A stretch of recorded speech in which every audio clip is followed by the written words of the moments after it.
And here we go. Hello, everyone out there in the wonderful land of Twitch. This is John. I hope you are having an absolutely lovely weekend. Looking to be a multi day weekend for many of us here in the U.S. And I don't know about elsewhere, but hey, we're going to have a great time, and I hope you do too. Today is Seriously Let's Play, where we get a bunch of people together, make a table, and say, hey, let's play a game. Sometimes those games are games that you might not see often, but sometimes they are also games where they are coming out or about to be released on Kickstarter. And today we have a amazing privilege to have with us Todd Crapper, who developed this game, Pandora Total Destruction, and I'm excited because Todd actually I tell people Todd designed our logo for one of our first shows ever with Growing Shadows, and was with Third Eye Ooh. Games. And we kind of have an amazing pair here. Y'all are sitting next to each other in the layout. But Todd, thank you so much for being on the show today. No problem. Thanks for having me, and thanks for making me the sole focus of the internet for the next 3 to 4 hours. That's how this works, right? Like the entire Exactly. internet's watching. Okay, I'm not Yep. pushing Totally. 50 at all. Hey, all we gotta do now is have a cat and maybe somebody fall down, and we could storm social media. I usually have a Done. cat show up for my streams, so I don't know where she is. She'll be here eventually. Well, that said, going around the group, I have introduced Todd, but also joining us today, another friend from who I met through Third Eye Games, and joining us, who has also worked with Todd on games before, is Danny. Hello, I'm Danny. Uh, I'm a freelance RPG writer and designer, and I work with Todd. I worked with Todd at Third Eye Games, and then we are creating another completely different game together as well. And we have a podcast, and so I talk to Todd a lot. And It so is true. She does. yeah, so I mean, it's this weird little thing today. I feel like I told people it's kind of like a homecoming. We got, Todd came on for Growing Shadows. Danny, I interviewed you with Wooden Dojo and both everything with Ninja Crusade. So it's really great to have you all on. Sitting next to Danny, we have today Akila. Everyone. I'm not as acclaimed as them, but you do find me a lot of times on here on Serious Let's Play, and you can also find me over on the One Legged GM YouTube channel for the Restore Core actual play. Yep. And going on, we also have joining us today. We have Kaylee. Hi everyone, I'm Kaylee. You can find me on Friday nights at the most excellent, right here by the way, the most excellent Battlelords of the 23rd Century game, The Escape. We just had episode 2 of our 3-shot. That's going really well. You can also find me over on the Redemption Podcast, redemptionpodcast.com, and which is on a hiatus. I forgot. I got to keep telling everybody that so they don't think we're leaving, but we're coming back for season 8. And over on the Identico Twitch stream, coming up again in 2 or 3 weeks, Chaos Incorporated starts season 2. I have to ask, did you freak out a little bit yesterday when you found out that Chris is a fan of yours? A little bit, but he misspelled my character's name like every single person does, and that's perfectly understandable. So I got to laugh, and the freak out was tempered. Yeah, Chris. It turns out that Chris Hussey had been listening to the Redemption for a while, and I was just like, "Ooh, that's always fun to find out and kind of connect us all together a little bit more in the tabletop RPG community, which I love doing. And that's why we do shows like this, is to have players, gamers, creators, and everybody sit down and say, "Hey, let's play a game," which I guess is a perfect segue to say, "Hey, Todd, let's play a game." Alrighty then, let's do it. So, what we're going to be doing today is a special one-shot version of my game that's going to be coming out soon, Pandora Total Destruction. So, the whole concept of the game is that these characters are overpowered, very destructive supers. They have a singular power that causes a lot of damage, and they have yet learned how to control that power.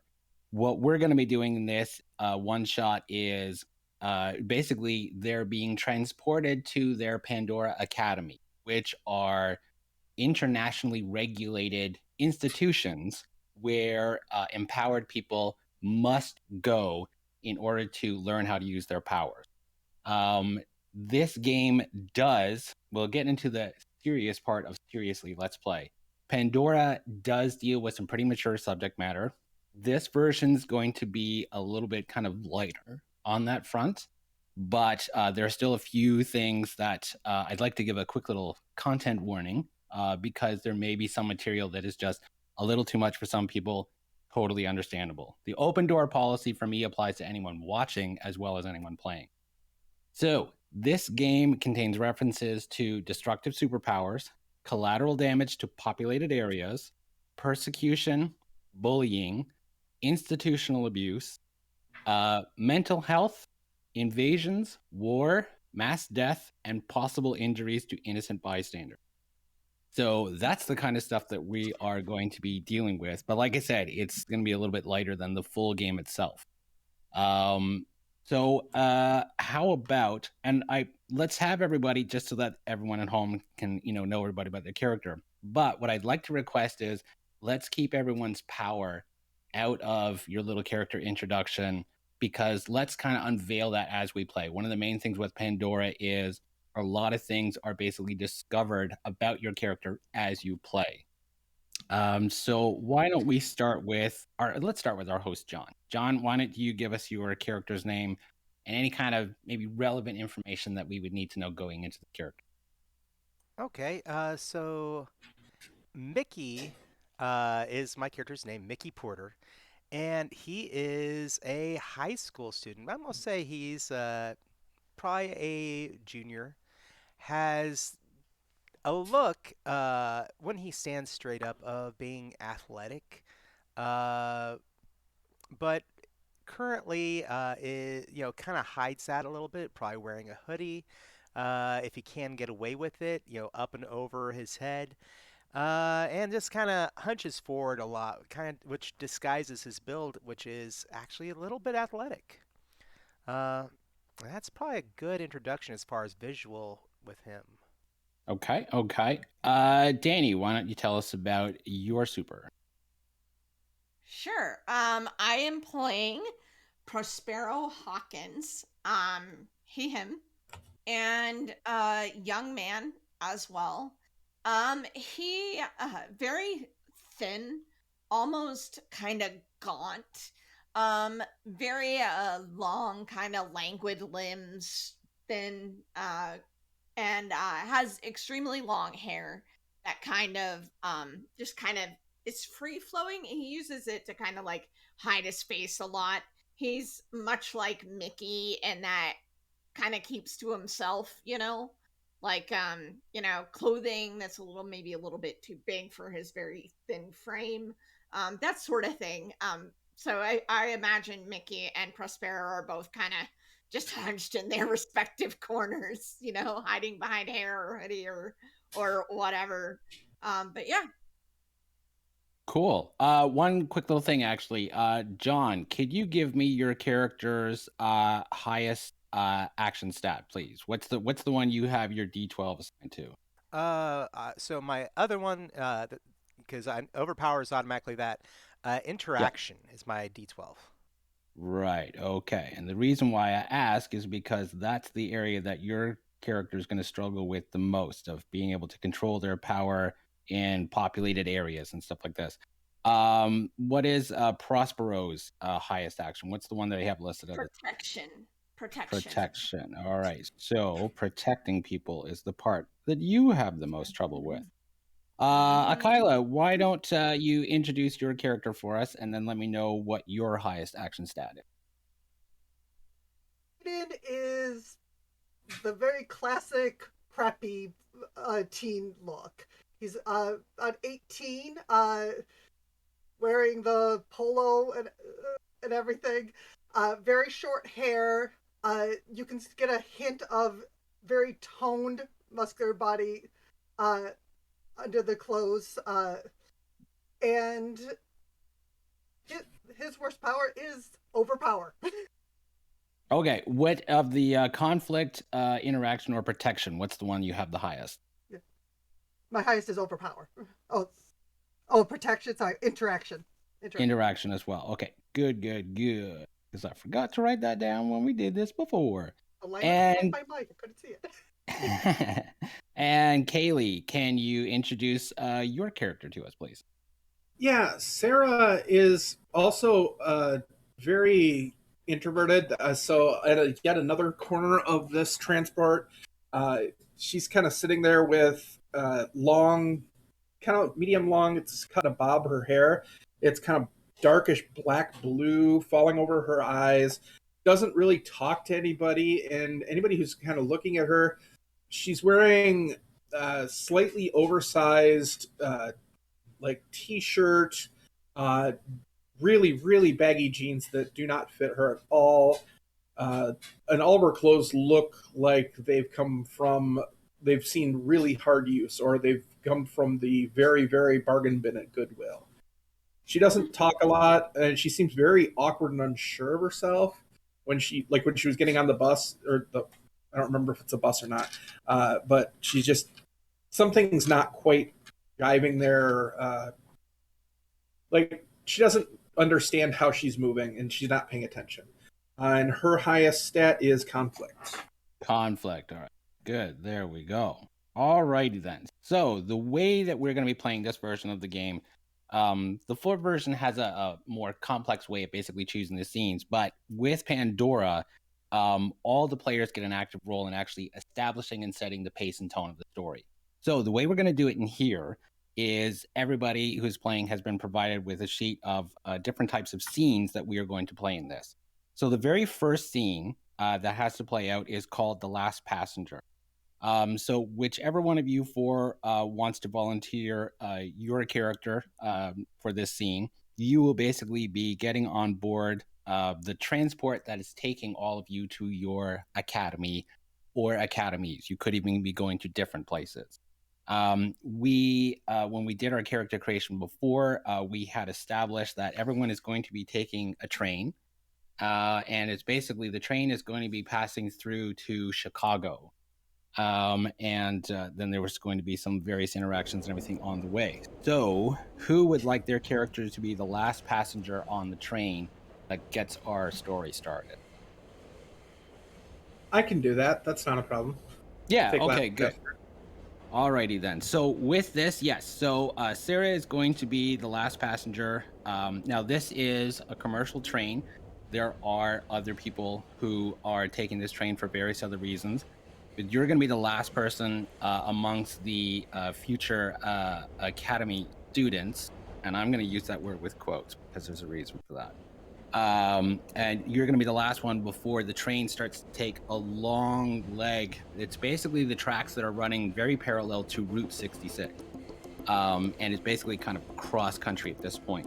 And it's from here where basically we're going to meet all the other characters and basically kind of get the ball rolling. What I would like to do is that each of you will have a chance to choose a scene as well. Each scene will have a certain perk and a certain benefit that you'll be able to add to your character as we learn more about them. The idea is we ourselves are going to learn more about these characters the same as our audience does. What I'd like to do is to try and keep each of these scenes within about a half-hour range, give or take. And then once all four of you have had a chance to determine and we all play out a scene, then I'm going to run what's basically known as a battle scene, because there's something that's going on in the background amongst all of this. Somebody else has nefarious plans that involve this train.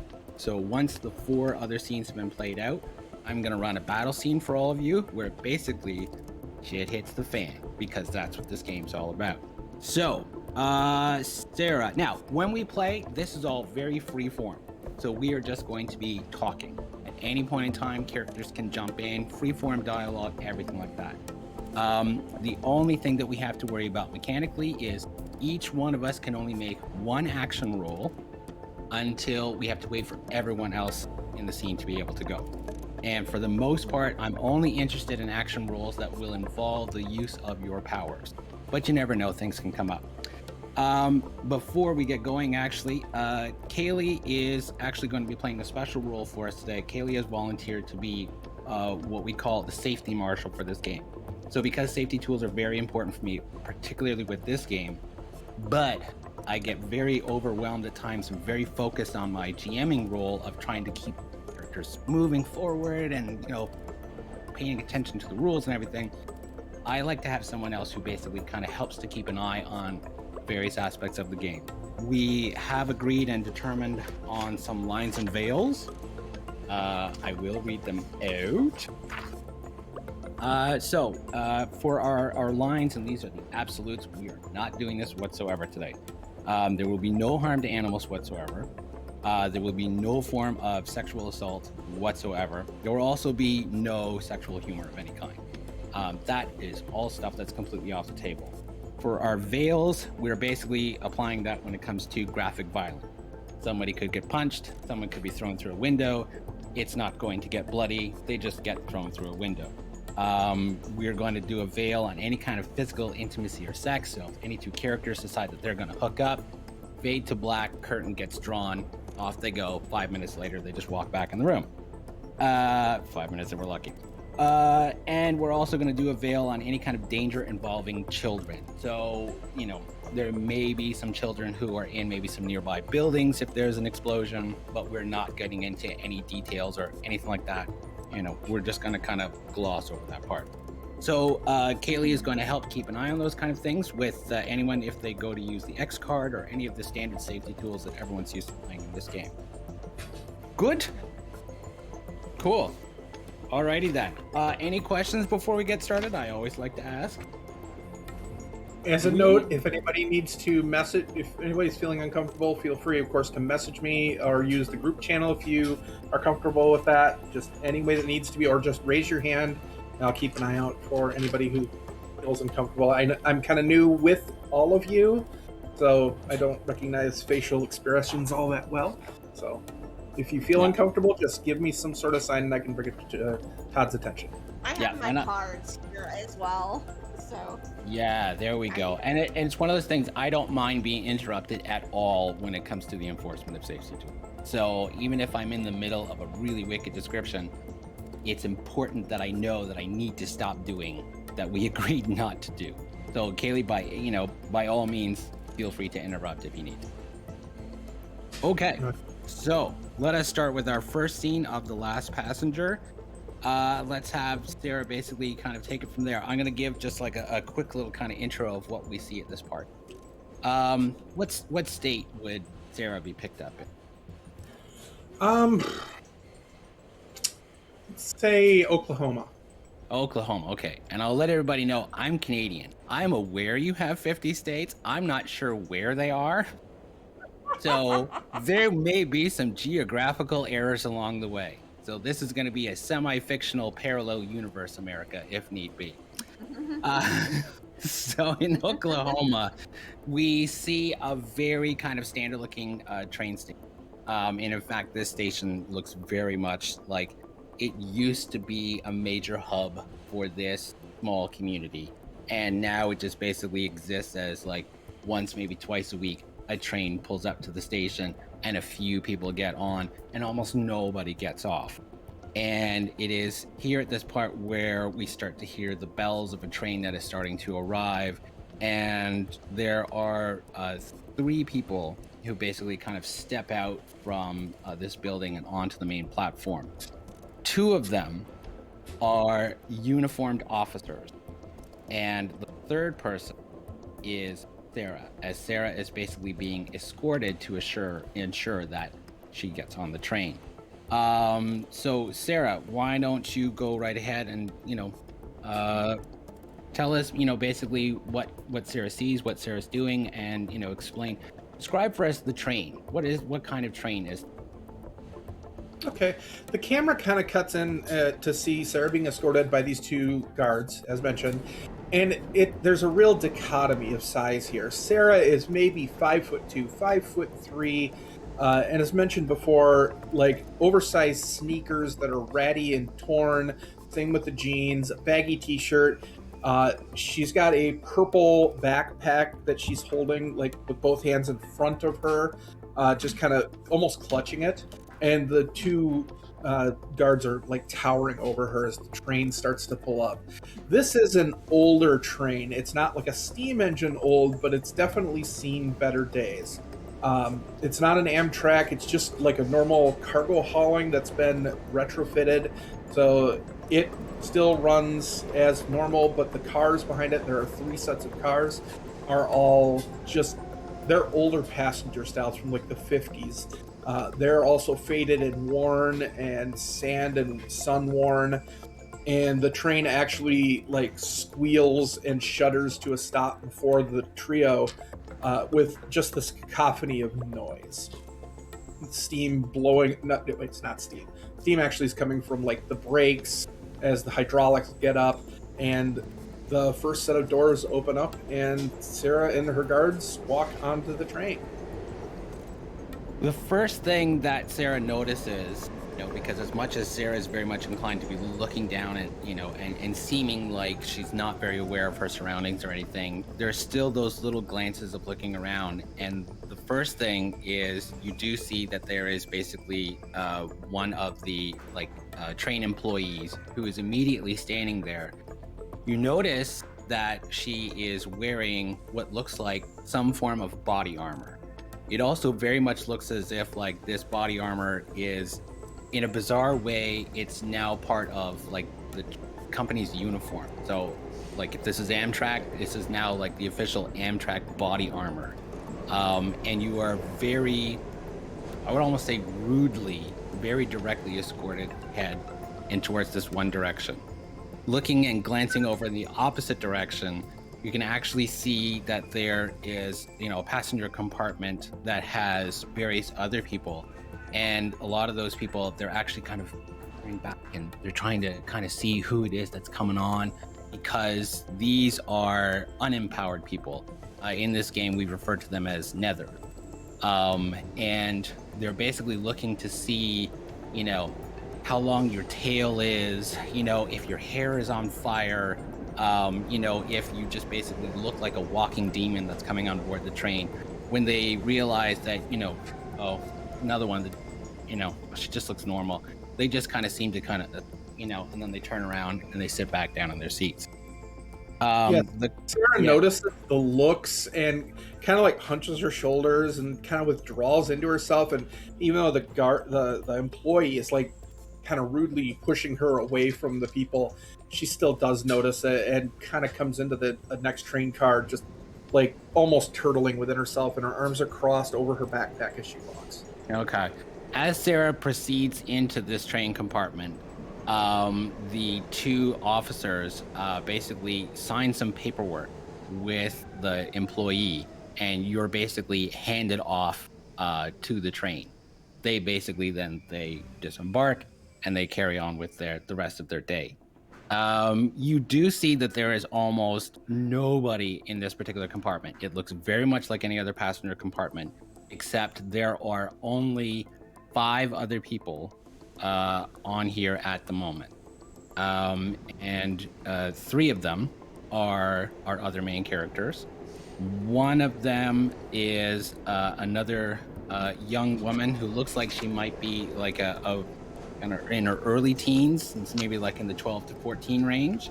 And sitting next to her is somebody who right away looks like someone who has had some form of military service in their background. Just the way that they sit, the way that they're dressed, everything, screams cop, or something like that. And we do see the other characters. With the rest of you, is there any place in particular, or is there anything at this moment that you're doing? My impression of everybody from what you've mentioned is that nobody's the friendly kind of get up, shake hands, like, hi, how you doing? It's gonna be fun. It's like, so it's like everyone just kind of looking at the windows, or are you trying to get some kind of, impression of this other person coming on board? I'll say that for Mickey. He sits, if it's a cabin with the rows of seats that we're in, he sits near the front of the cabin, mainly because that means people aren't going to be walking by and seeing him. They might see him immediately when they come on, but otherwise, he kind of doesn't want people to look at him. Right. So he's not going to sit in the back, which would be the normal place for somebody that feels like an outcast to be. But I would say that for when Sarah is brought on the train, he will glance over. And I didn't mention this before because it kind of falls in line with the whole power portion of the character. But, he looks over, and I mean, he is covered in the hoodie, but his body itself is semi-translucent. Like, you can see straight through him to some extent. It's not like you can see his organs or, the individual parts of him.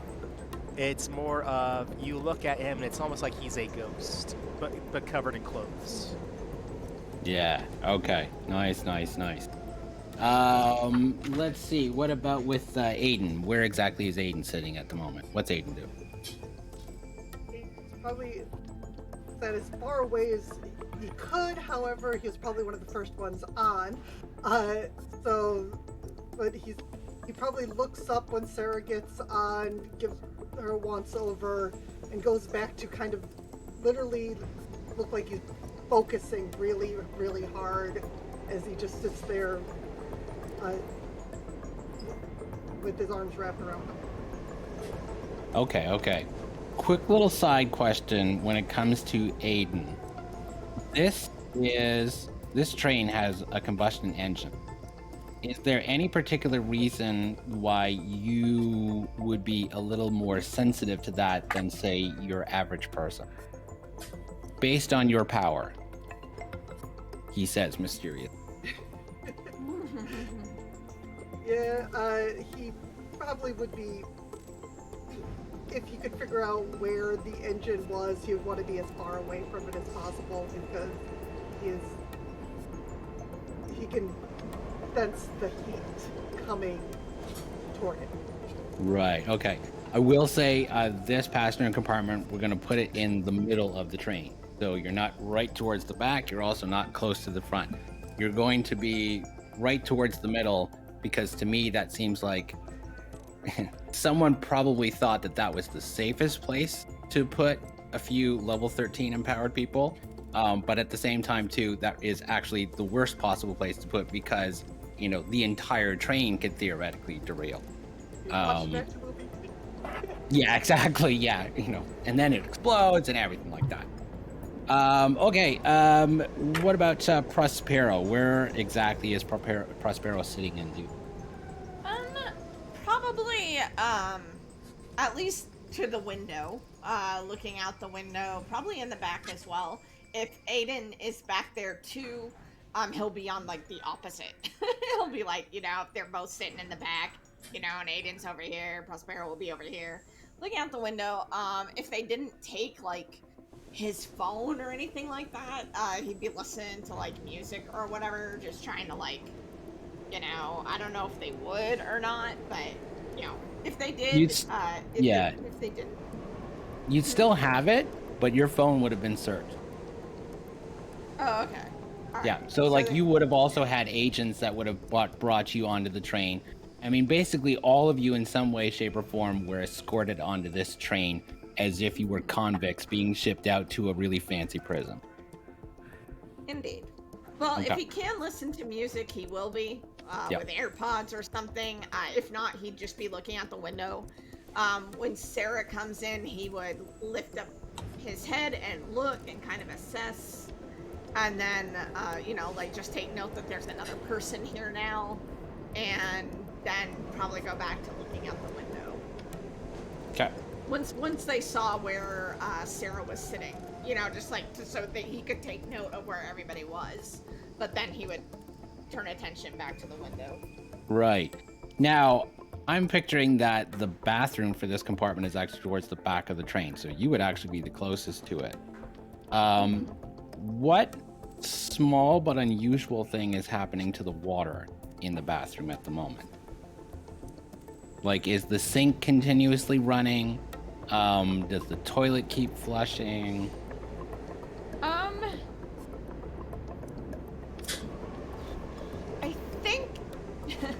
I think what's happening is the water in the toilet is sort of like swirling, kind of like a bit of a whirlpool, kind of thing. Okay, yeah, good. I like that. So Sarah, with this general layout, and where is she going to sit at the moment? Basically, kind of like at the farthest point away from any of them as possible. There really is no. Everyone's kind of spread out enough that there's no place that's going to keep you far away from everybody. So it really comes down to who do you want to be the closest one that you sit with?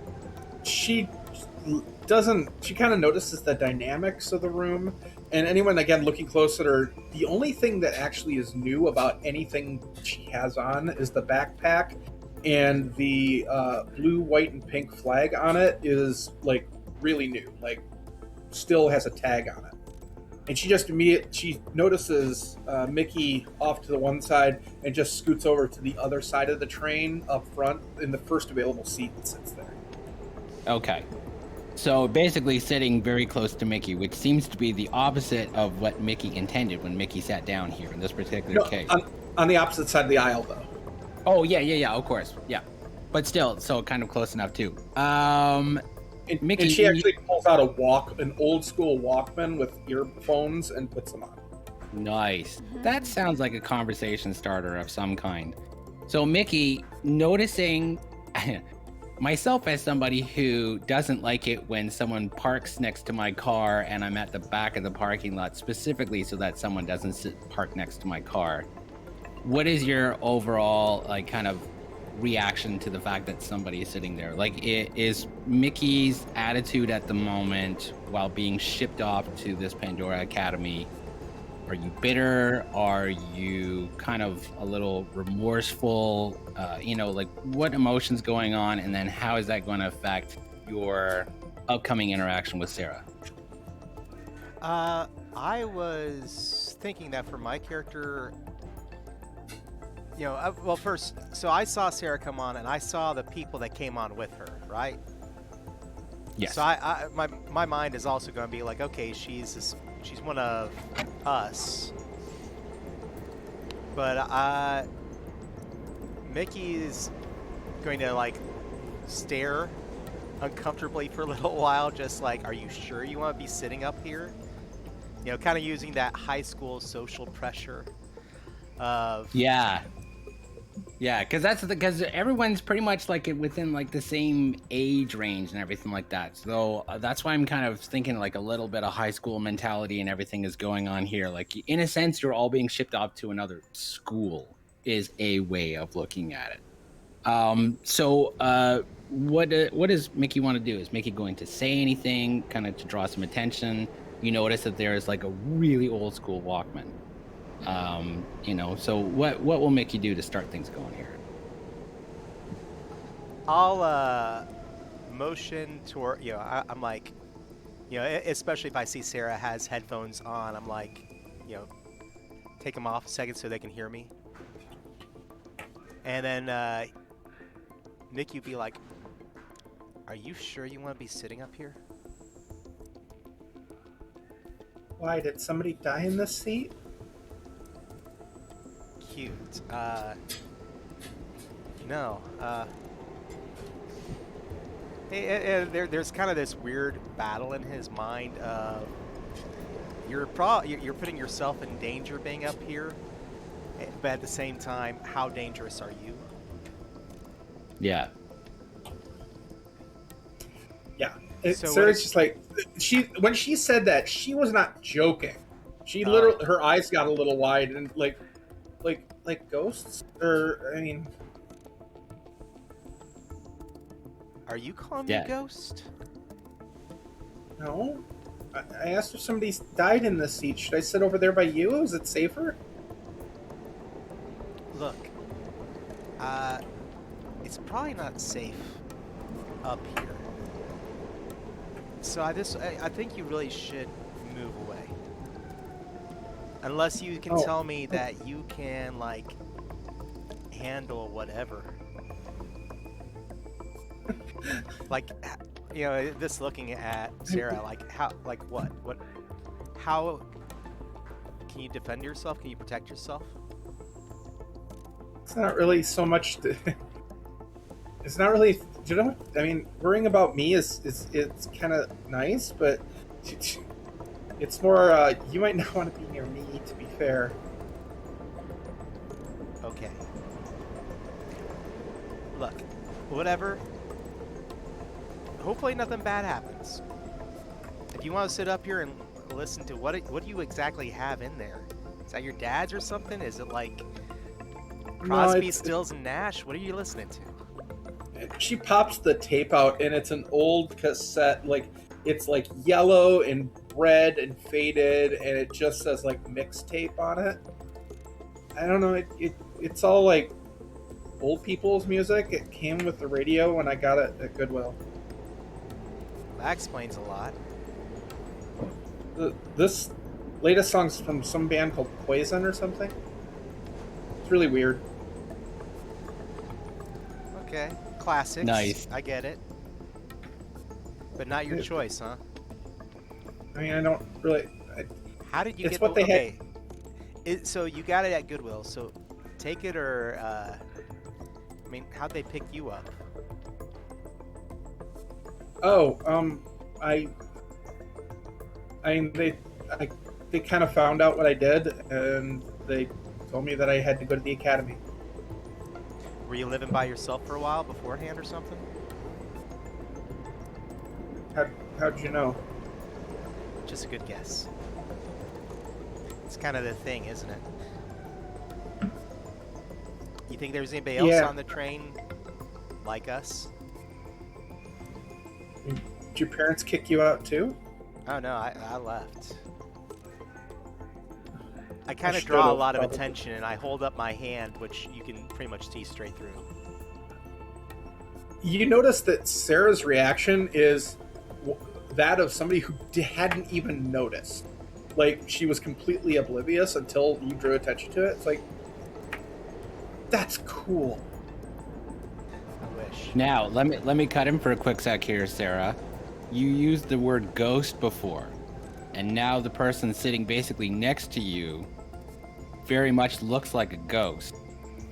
How would Sarah feel embarrassed at the moment, or just be like, "Oh no, when I said ghost, oh no, that's not what I meant." Nope. Okay. Hang on. Sorry, I had some weird noise here. I couldn't tell if it was on stream or at my house. I think it's just kids outside. She kind of realizes what she said and looks around. You're not dead, are you? Because if you are, I'm really sorry about the ghost thing. I didn't mean it. I didn't even notice. I just thought like you were telling me not to sit here because maybe there was blood or it was haunted or something like that. Where are you from? Like, okay, first, not dead. Okay, good. Funny. That's so Funny. much better than. Okay, you're funny and not dead. Okay. Okay, never mind. Okay, where are you from? Because seriously, I gotta find out. Oh, I don't want to ever I'm go from there. I'm from Chandler. Okay. Now with Aiden and Prospero. Now Prospero, you've got music on, so the idea of you overhearing some of this conversation might not be as feasible. But at the same time, too, all songs do come to an end, and in that 5 seconds, maybe you may have heard something. Is there anything in the conversation, Aiden and or Prospero, that may have been like when you heard someone mention the band Poison or Mixtape? I mean, you're all a bunch of teenagers, so bonding over music. You know, when you hear like oh, man, my mom used to listen to that and everything like that. Is Or there you're any... not dead. Oh yeah, or the whole like, what? Who's dead? You know, like, is there anything in this where it basically kind of make you pop up and just be like, whoa, what's going on?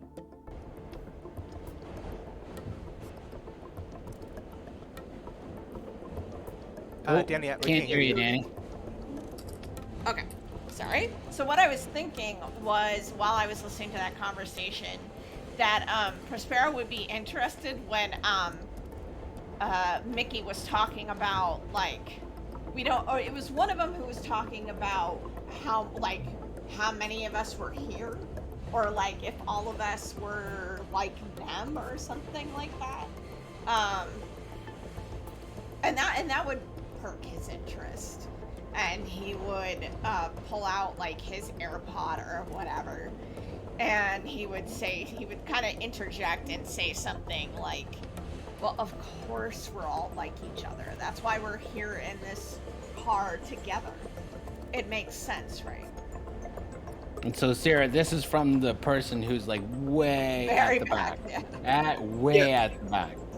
Yeah, Sarah kind of like starts a little bit and like gets up on her knees in the seat so she can crane her head over, because again, she's not very big at all, and she just looks back at Prospero. It's like, oh, hi, I didn't see you back there. Is anybody else back there? Prospero will just point his thumb this way, pointing to Aiden. Yeah, I had to look. Aiden next, because Aiden is like in the next row, and so Prospero just kind of jerks his thumb that way. Aiden's probably at this point had been as hunched down as possible upon the discussion of how'd you get caught, because mine wasn't secret. Nope. So at this point, when you gesture toward me, you probably notice I have hunched down, turned toward as far as away from you guys as much as possible. I think then Sarah can't actually see Aiden. She leans over to Mickey. Is that the real ghost in the back? I can't see anybody. There literally is no ghost, okay? I haven't seen a ghost. There are no ghosts. And Mickey stands up, so he looks up and down the aisles at this point. You know, kind of a little bit more, his face exposed. Are there other people on train in this car besides the four of us? Yes, because there is the young girl, and then there's also the man who's sitting right next to her. She also has, a pair of earbuds in, and he is sitting there and he's reading a magazine, just to give his age. Prospero. Oh, sorry. I was just gonna say, Prospero says it's obvious we're all going to the same place for the same reason. Maybe. Why don't y'all come up here so we're not just yelling across? And the man says, yes, please. And then turns the page over in the magazine.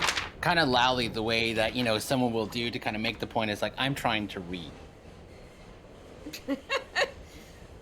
Prospero gives him a look and makes some sort of like gesture or something like that, like But he'll get up. He'll kind of unfold himself, and you can see that he's really, really tall, and thin, and kind of lanky, and starts walking down the aisle towards the front. Aiden, what do you do?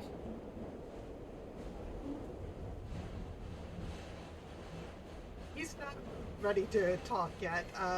Okay. Someone's probably going to have to drag him up there. Okay. So Prospero, when you get up and walk away from the back and basically walk away from the table, the toilet swirling stop. Yeah, so then, now that the three of you are actually kind of sitting a little bit closer together and everything, Prospero, do you get like really close, like, a seat behind someone else, or do you still try and keep some kind of distance of like 2 or 3 seats back so you're not yelling at each other where everything's going?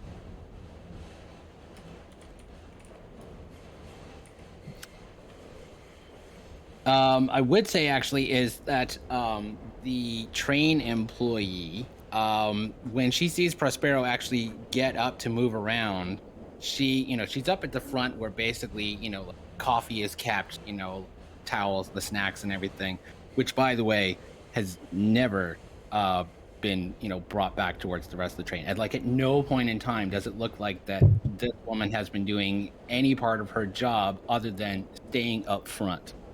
But when Prospero gets up and starts moving around, she suddenly puts down what she's working on And she basically kind of comes forward and just like, whoa, hold on a sec. Where do you think you're going? Where do you think you're going? I'm just gonna sit right there. Ugh, okay, pick a seat and then stay in the seat. And then she just turns around like annoyed, like does that kind of head whip thing where her ponytail is just like whoosh. And then she goes back up towards the front. You can even see she's like shaking her head a little. It's just like everything about this woman just gave this instant impression of annoyance. Yeah. When she turns around, Prospero just rolls his eyes like incredibly much, like. And he's gonna look at Mickey and Sarah and be like, just give them a look like freaking adults, like. Don't worry, she wears a habit the other 6 days out of the week.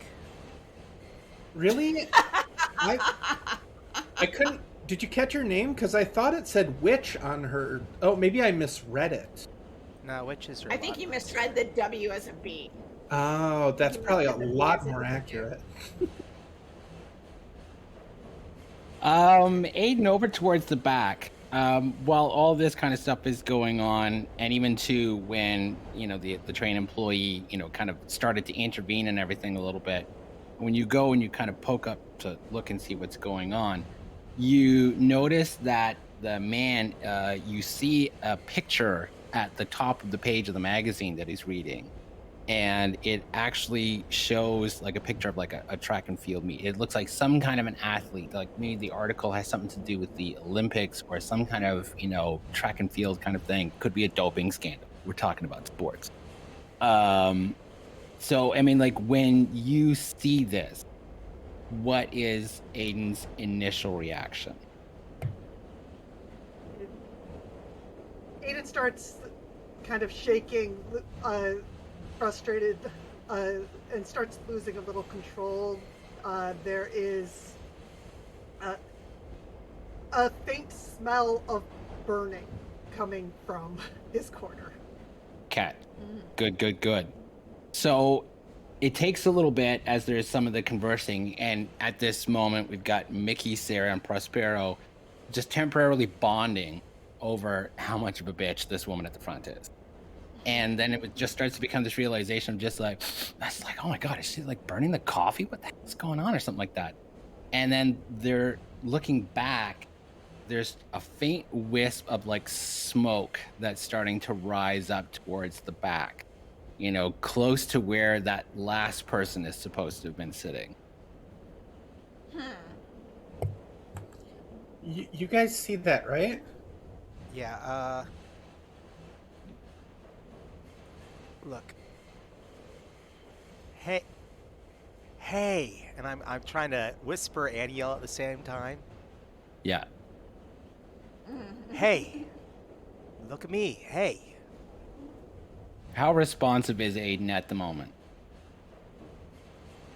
Like a look up, kind of glare, and then a look back down. Okay. So you can see that this guy up at the front seems to be trying to get your attention. And it's at this moment you start to realize it's just like, why is he really hard to see? Oh shit, there's smoke.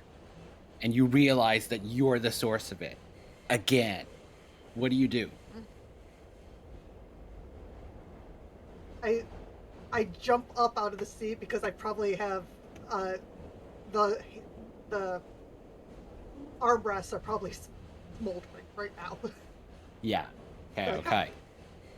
So I jump out of the seat and kind of stand up in the middle of the aisle, trying not to touch anything. But you do still see some whiffs of smoke coming from like the knit of the clothes. Okay, all right. So it seems as if Aiden is slowly starting to catch fire out of the blue, out of nowhere.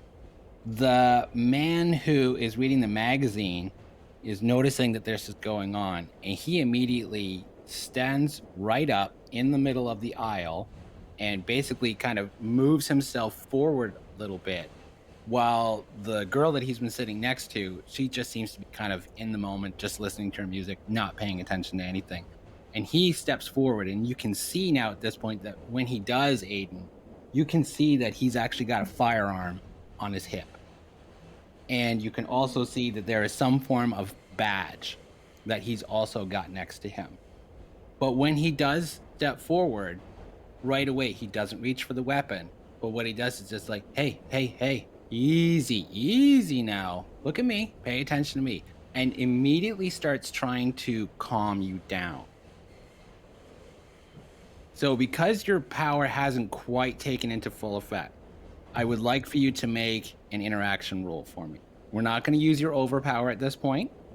We're just going to see how it is that you're able to kind of calm and maintain yourself. So the way that it works is your interaction you've got as a D12, correct?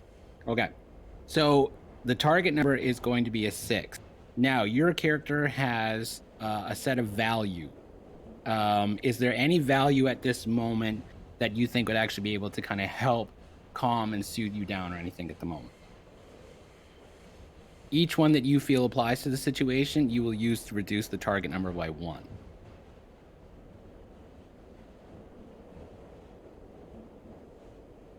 Well, one of my main psychological focuses is to control myself so I don't hurt others. Perfect. That will work. So give a roll. The target number is 5. Nope, 8. Okay, well, that's fine. It's a 5 or higher is what I meant by that. But okay. no, that's totally okay. So when this goes and happens, how is Aiden actually able to calm himself down a little bit to kind of stop the smoke? Things have been smoldered. There is like blackened. You can see literally where your arm was touching on the armrest. It's all blackened now. But what technique does Aiden use to calm himself down? He just starts, while looking at the guy, just starts breathing very deeply, trying to keep control. He's practiced his breathing quite a lot in the past, so. Yeah. And the guy in the suit, he's helping with that. He sees you start to do the breathing technique, and he's just like, good. Almost like kind of like a Lamaze coach. Good. And then once the smoke and everything like that seems to subside, he's just kind of like, okay, we good? Like, you're not going to blow up or anything, are you? Nope. Okay. All right. Good. All right. He then turns himself back around and he sits down, and the girl that he's been sitting with, still nothing. She's just listening to her. She's not even like up in her head or anything like that. She just seems to be like zoned right out in her music. And he sits himself down and gets back to his magazine. Well, that explains a lot. About what? See the gun and the badge on that guy? We're all, yeah. So I guess we're all like us, and I'm gonna bet that little girl is too. I guess. Most I was about to say, you wouldn't exactly, anyway. If she's sitting right next to him, I wonder what she did. I mean, maybe, yeah. Like, he's there just to protect her, maybe? We've got, Come on, they're law enforcement. They protect other people. Yeah, but I mean, he's not here to protect us. Yeah, I'm saying, like, exactly. he's watchdogging her, just like we have, bitchy, twisty panties up here. I'm writing that down in brackets. So now with that, Aiden, there's been kind of all this attention, things almost like kind of dramatically got out of hand. The woman who is up towards the front has now noticed there's some smoke and everything in the room, and she starts going towards the back once again, severely annoyed. And she's just like, what's going on in here? What is going on? It's like, I just need all you people to just sit down and not do anything. Do I make myself clear? Nothing. You can breathe and carry on mild conversation. That's it. Am I clear? Maybe you should pass out snacks and people wouldn't be hungry and kind of complainy. Maybe you should learn to manifest some food for yourself, and then turns around and goes back up to the front. Now, you said the cart was up front, too? There was like a food cart? Yeah, that she hasn't brought back. No, I mean, you haven't seen it brought back at all, but it's never come back this entire trip. Okay, but we can see it though, right? Is it in the Yep. same car? Yes. Oh, Sarah's gonna go up there then. Okay. When And- you get close, the Mhm. woman, seeing that all of a sudden you're approaching, steps right back as if like, whoa, whoa, whoa, whoa, whoa, as if like you coming within 5 feet is the most dangerous thing that could possibly happen to her. And even Well- too, her hands are going up like this, even though Well, she's wearing like the body armor. You told me to manifest some food. Okay, get it and go. You know, Sarah just takes the entire cart and wheels it back to the group. nice.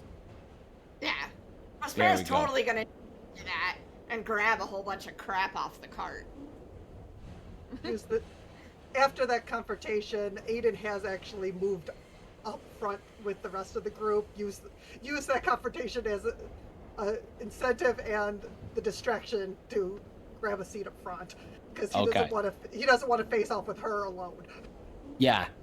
Okay, good. So now that you're up there, you know, and everyone's able to get, you know, kind of like a better look, I would like for you to pick one of these three characters to recognize you from somewhere. They're not sure where, but they know they've seen your picture somewhere. Who would that be?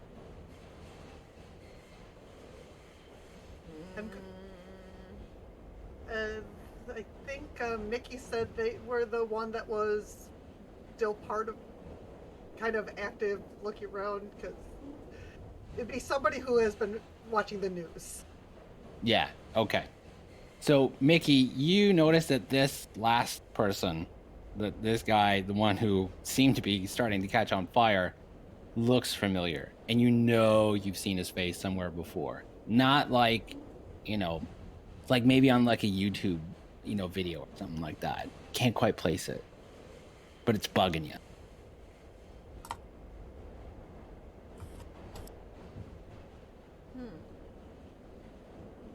What do you think? What would Mickey say or, you know, ask? Or would it just be kind of like the whole, like, just kind of stare and just, there's obviously clearly something that we as an audience, like if we're watching a movie, we can see like Mickey seems to recognize the person, but nothing happened.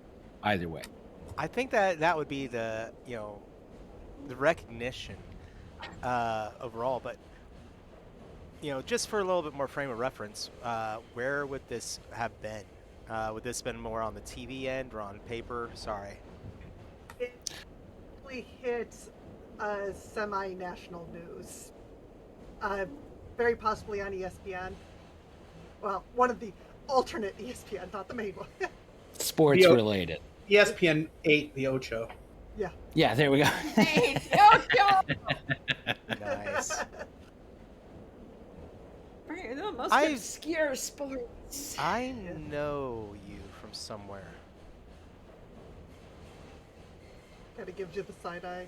Yeah, a lot of people do.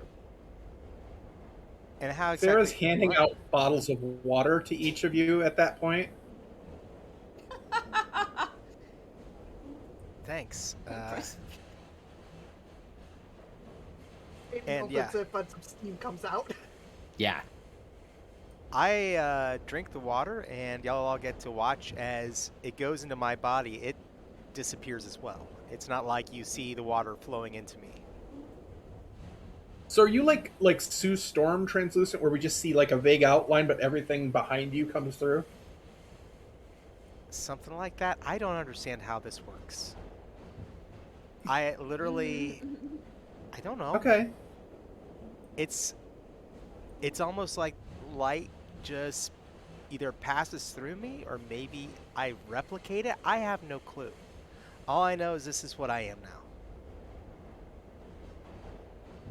I'm glad you moved up here, kid. Because quite frankly, well, now we know that he's a whatever he is, the badge and gun. You kind of sitting off like that. I don't know, man. In high school, you would have been a target. Wasn't before. And then does Aiden just kind of try and kind of slouch back into things? It was just like, maybe even like, would there be the sense of just like, oh, I don't know if I should, you know? Or is this kind of more of like it's inevitable, like this is gonna happen no matter where I go. At least I'm here with people that can identify with my problem. He's starting to come out just a little bit because at this point they know they can be a good idea what his powers are. And although they haven't quite figured out exactly where they know, Yeah. they know that they've seen me before. So before we go and wrap up the scene, and because as the train goes to get started, and in fact you're just going to hear like the woo woo, he says, doing his best train impression. Thank you. And then the train, it gives like a bit of a jolt and it starts to move. Prospero, you're holding a bottle of water. How does that work out for you? The water starts like really kind of like getting agitated, and what I'm gonna say is like, I mean, Prospero kind of knows kind of and so he kind of just took it like without thinking about it, like just out of habit, like, oh, you're handing me something, I'm gonna take it, and then realizes like it's this bottle of water, and then like inside the bottle of water, the water starts to get like agitated, like it's not necessarily like a whirlpool or anything, but just think like, if the bottle was being shaken and the water was like messing around in there, but he's not actually shaking the bottle, he's just holding it, and the water inside is like moving anyway, and he doesn't bother opening it because that'd just be bad and there'd be water everywhere. So he just kind of like looks at that and he's like, oh yeah, and he kind of goes to set it back on the cart, like, I'll just leave that there. Nice. If Now you look over at Aiden, you get a very envious look on their face.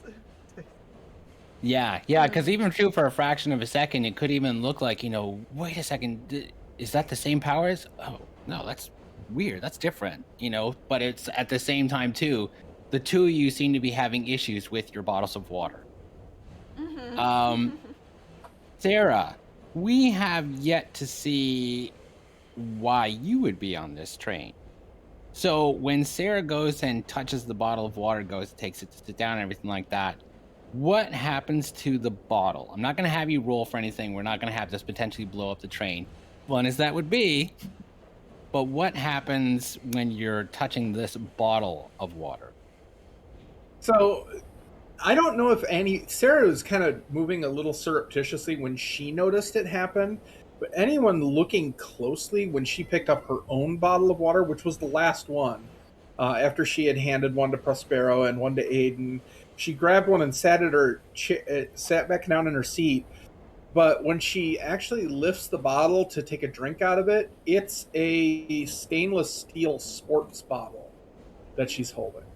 It's the exact same shape as the water bottle. It still has the little indentations. The label has like split and fallen off, but the bottle is now made out of stainless steel. Okie doke. How long is that going to last? He says, getting cat off the table.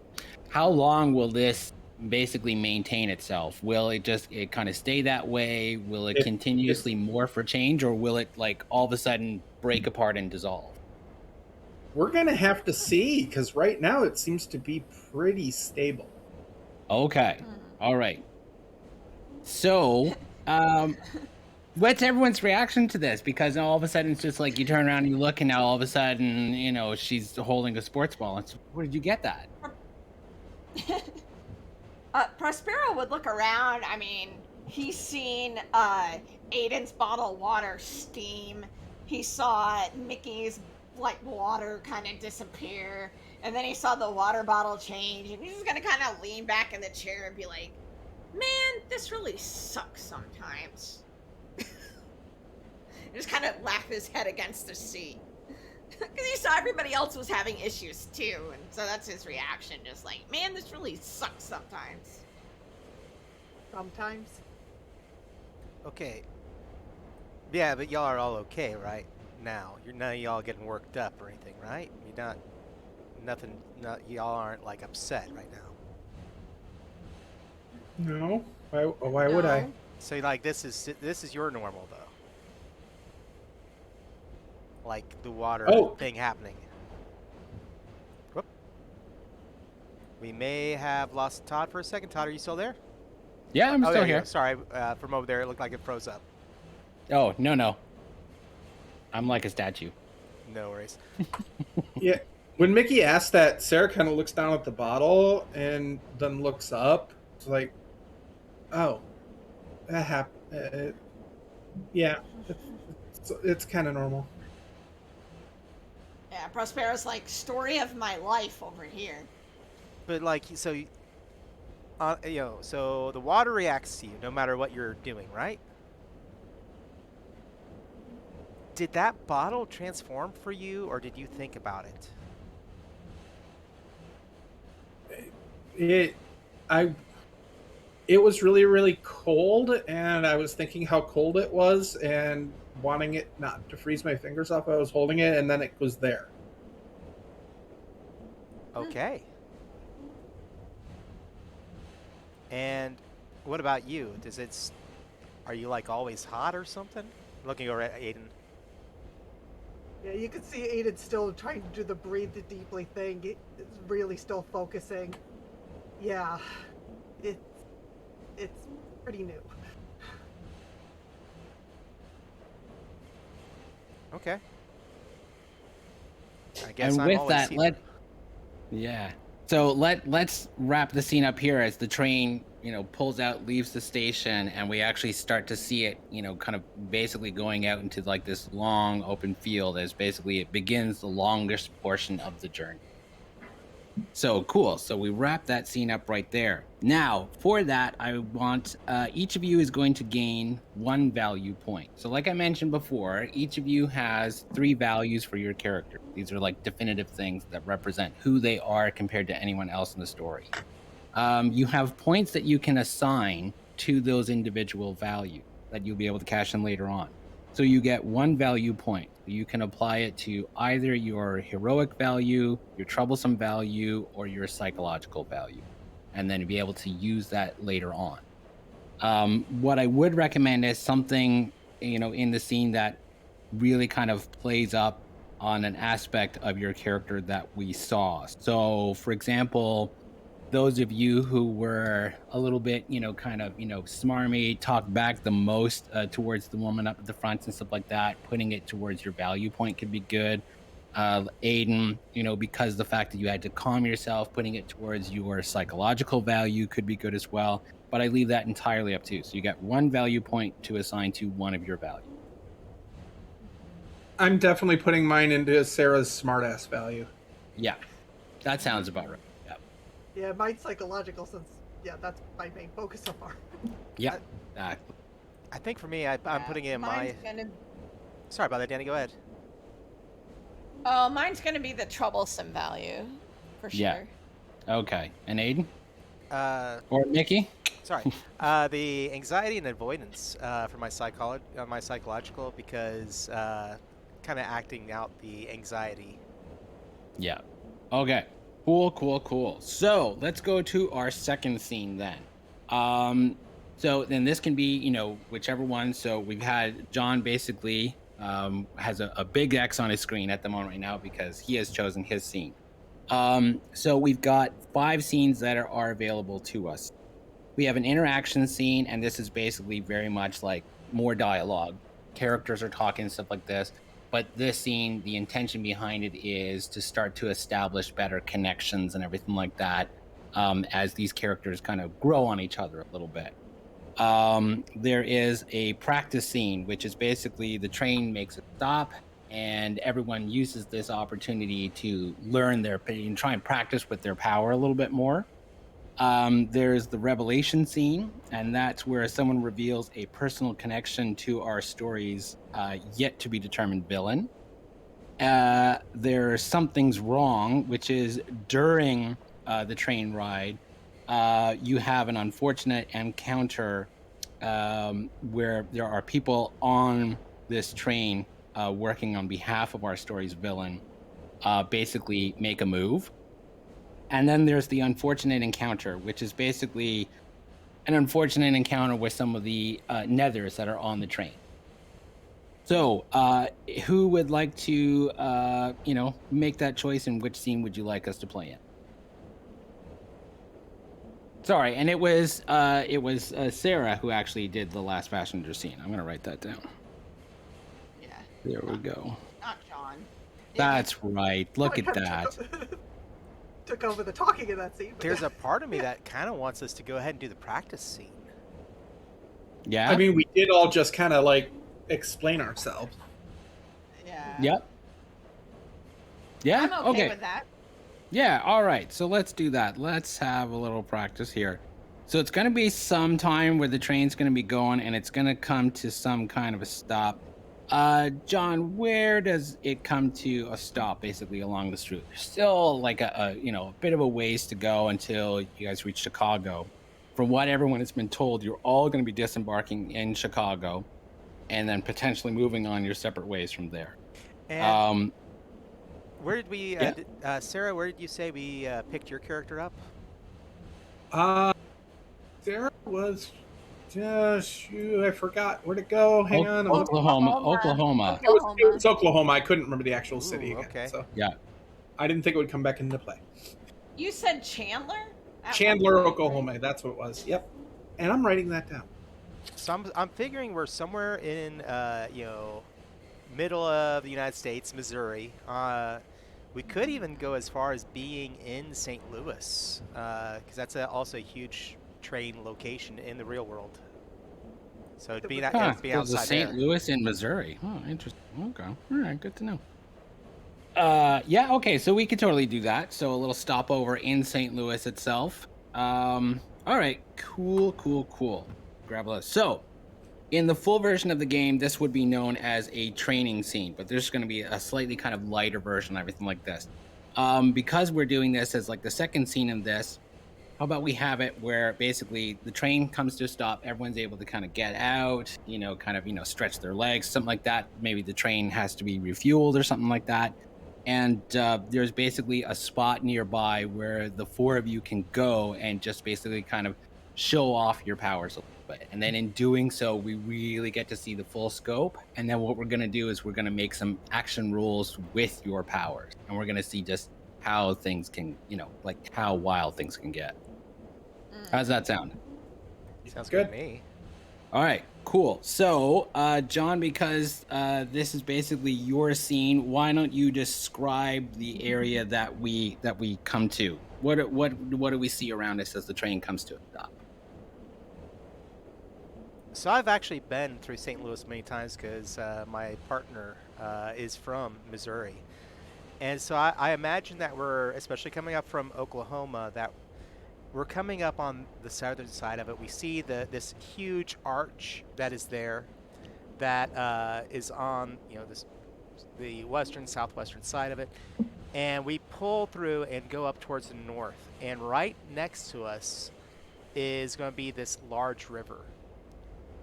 And we have a moment where we can disembark. Most of the people are going more into the city, taking buses or other ways to get further into the city proper, because St. Louis is a very big town. But we're right there near the river, which is often more of a shipping channel. And we can go out from there, and it's a lot more open, less people around. We'll see some factories and other things off on the river, but not really. It's a few copses of trees, but not, it's still wide open. And I think that would be kind of this, this area, this, small floodplain that is on this portion of town to go out into. Yeah, okay. Where it's like, there's really nobody nearby, everyone can kind of, and then if anything happens, there might just be like a weird boom off in the distance, but like no harm, no foul. The worst thing that happens is, somebody blows up a bunch of junk. Exactly. Okay. Cool. So, and as the train and everything comes to stop and everyone's, like kind of free to leave and take off, the man and the young girl on the train, they stay where they are. They really don't seem to make any moves whatsoever. He does watch the four of you as you disembark because that's what he does. That's his job. And then once you get off and kind of are able to kind of look around and get your bearings, the four of you, how well would you say the four of you are starting to get along at this point? Are we talking like if this is the Breakfast Club, what stage of the movie are we in with you? Are we still like really early into the movie, or are we, are we already like, man, it's been a long train ride and we've been bonding over music and everything else like this? I think it's somewhere in between that, if I'm feeling the vibe right. Like, we're not like, oh, I hate you all or anything. I mean, we've already kind of started bonding against hating that one woman or whatever, and kind of like bonded a little bit over having the same stuff. So it would probably be like when they're having those like conversations, kind of getting to know each other. So like, it's like open, when Ali Sheedy kind of like dumps her bag out, and like Emilio Estevez asking Anthony Michael Hall why he has a fake ID, and he's like, it's to vote, it's kind of like at that stage where we're kind of like interested in each other, Yeah. kind of Okay. thing. That's what I'm thinking. That's what I propose. Yeah, we're definitely not at music montage yet. See, Okay. I was thinking when they were running through the halls, and they were going to mess with the guy who had given them Yeah. detention.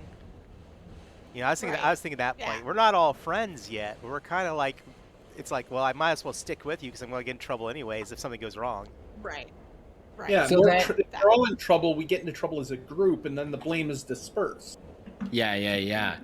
So in that case, then what's something that somebody does to the woman? And let's give her a name. What did I write down? On her name tag is Leanne. So what's something that somebody kind of does to Leanne as like a bit of a prank, or kind of like a, just like as a little bit of a jab for her just being such a, oh, see, Prospero's got an idea. There's a big river, right? Yeah. It is a big river, yes. I want to take a bunch of water and put it like, because I don't want it to look like I'm the one that did it. So what I want to do is take like water and like put it up near like the roof of the building, like, and wait until she's kind of like walking by, and then let it go so it just like flips off the roof and soaks her like to the bone. Oh, alrighty then. So let's start Like, with I'm not that just to gonna see. take it and dump it on her. I'm gonna use the roof as like, oh, this water was on the roof somehow, and it just, What a floated fluke, off. Yeah. What Yeah. a- wow. Yeah. All right. Let's start with that. Let's see how that works out in this point. So, for Prospero, that's definitely going to be an interaction roll.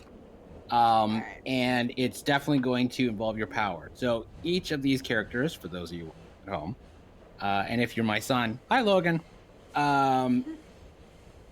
Every single one of these characters has what's known as the overpower stat, which is basically what represents their power. The reason why it's called overpower is because it adds to whatever other die that they're rolling. Rolling too high when you are using your power can potentially result in havoc, which is basically collateral damage to surrounding areas, placing nearby people in danger. Basically, the moment you see in movies when the Avengers are saving New York City, but all those people are in danger in the meantime, that's the kind of thing that could potentially happen. So let's see what happens with Prospero and his water prank. Give me the interaction roll and add on your overpower as well. Your target number starts as a default of 6, but any one of your values that would apply to here reduces that target number by 1. Alright. So poke the sensitive bits is one. And I have a Yep. value point there. So he's poking at, this woman has been a Yeah. pain. All right. Yes. So Yeah. So I'm okay. So your looking to roll. So your target number is now 5. What did you roll? A 9. A 9. Okay, so that's good. So what that means is that it's going to happen exactly as you want. It's going to be effective. but you gain 1 point of havoc as a result of that. So on your character sheet, there's a little list there that you can basically be able to reference. So with 1 havoc, you can cause some kind of collateral damage, which is basically maybe too much water actually falls, and so as a result, like it actually, like knocks something over, or it could maybe like floods into like a nearby building or something. Um, Mhm. and based on the look on your face, I have a feeling you have an idea. So, so this is like havoc just in general. Does it have to be havoc for like my character or one of us, or could it be like havoc for the person? Could be for the person. The general idea is something else that happens beyond what you had intended to do with this power. So in the sense of just Ah, like, whoa, no, that was a little too much water. Damn it. yeah, okay. I meant All to like, right. basically like soak her, like dump a bucket on her, and instead I dropped 12 like giant cooler bottles, like people dump on coaches in the Super Bowl. It's like, Yeah, uh-oh. yeah. So what happens is that the water comes pouring down, right? And unfortunately, there's too much that this vending machine gets like knocked over by the force of the water as she's being soaked. So this vending machine just kind of goes, like sodas come out everywhere. It's just like, Nice. And there's some of the other kids, because everyone else who's on the train, a lot of them are disembarking as well. And when people go and they turn around and they see some of this, there's a little bit of, oh, what's going on? And all this attention gets kind of aimed towards this vending machine that's, like toppled over, and, cans are falling out and everything like that. A couple of kids start running over and just grabbing some of the cans. With this little decoy distraction, how soaked is Leanne at the moment?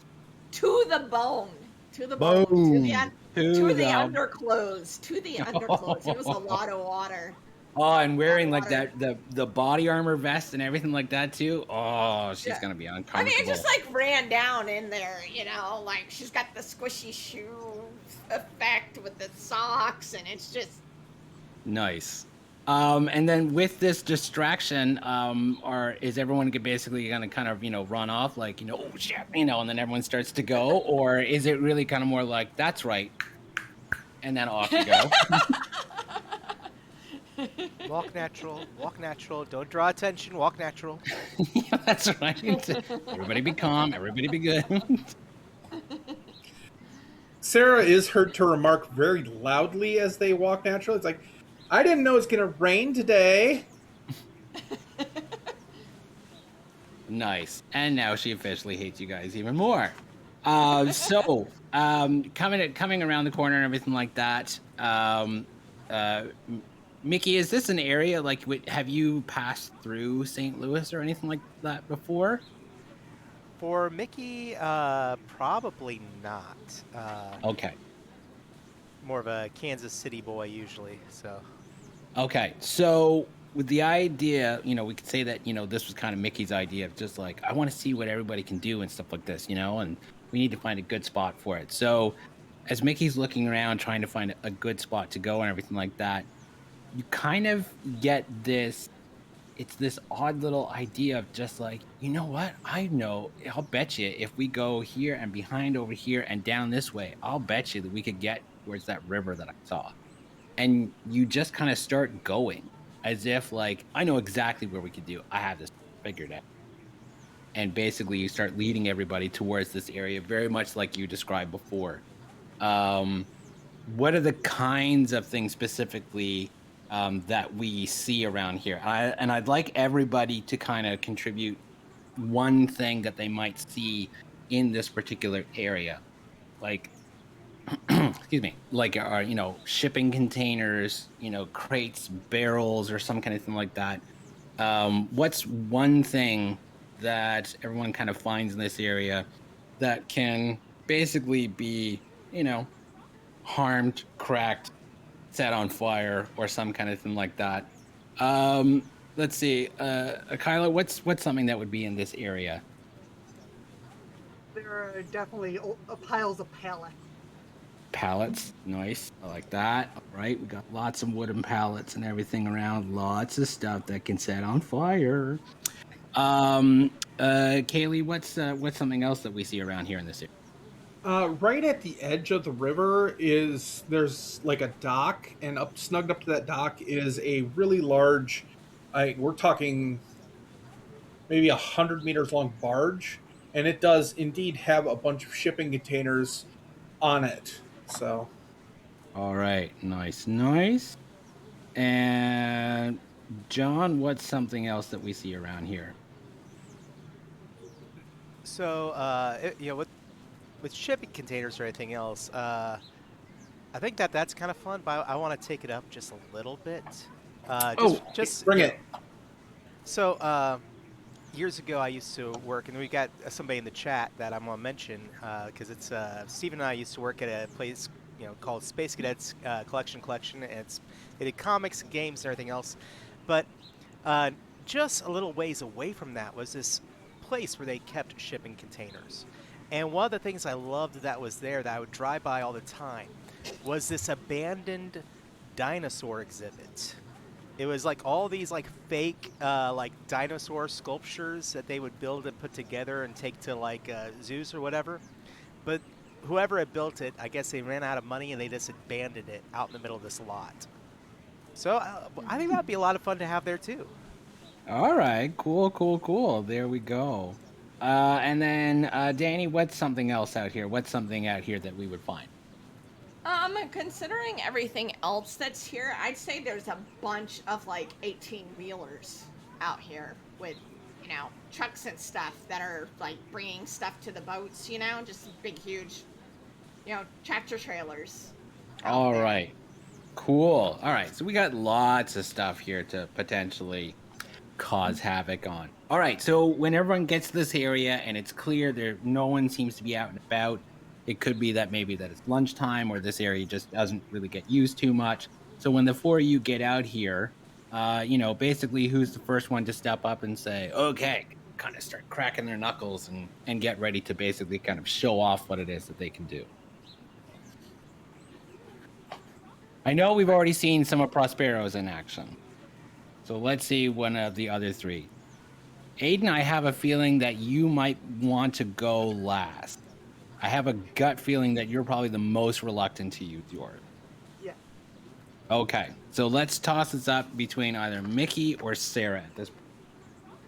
Which one of you two would like to show off first? I'll do it if you don't. I saw you started to say something. I can do it. Okay. I can do it. Yeah. I was struggling with thinking of something, but like I figured, as the group's kind of going along and they're kind of urging each other on, they're walking through this field of dinosaurs, and Sarah looks around and there's nobody nearby, and she just reaches up a hand and touches the dinosaur, and I'm going to attempt to use my power on it. Alrighty then, that's going to be an interaction roll and add on your overpower. Do you have any values that might apply to this roll? Scared of what she can do. Definitely. So that is That'll bring that down to a 5. Okay. All right, here we go. Okay. And I add. Oh, holy cow! A 6. Oh, geez, there we go. All right, so you've used your power. You didn't roll the exact number. If at any point in time anyone rolls their exact target number, not only will everything go off exactly as you want, this is basically like the critical hit equivalent of Pandora. There will be no havoc whatsoever. It will almost be like you're exactly like the kind of superheroes that you all used to read about when your characters were younger, who could actually do stuff without destroying other things. And you're very, very close to it. But that will, so whatever it is that you want to do specifically to this dinosaur, it will happen, but you still also have one point of havoc.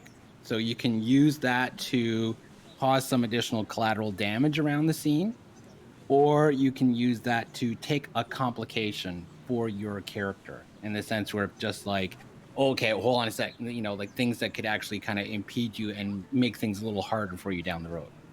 I think I've got it. I got a good idea. So Sarah reaches up, and this is it's a T Rex. So it's back on its hind legs, little stubby arms reached out.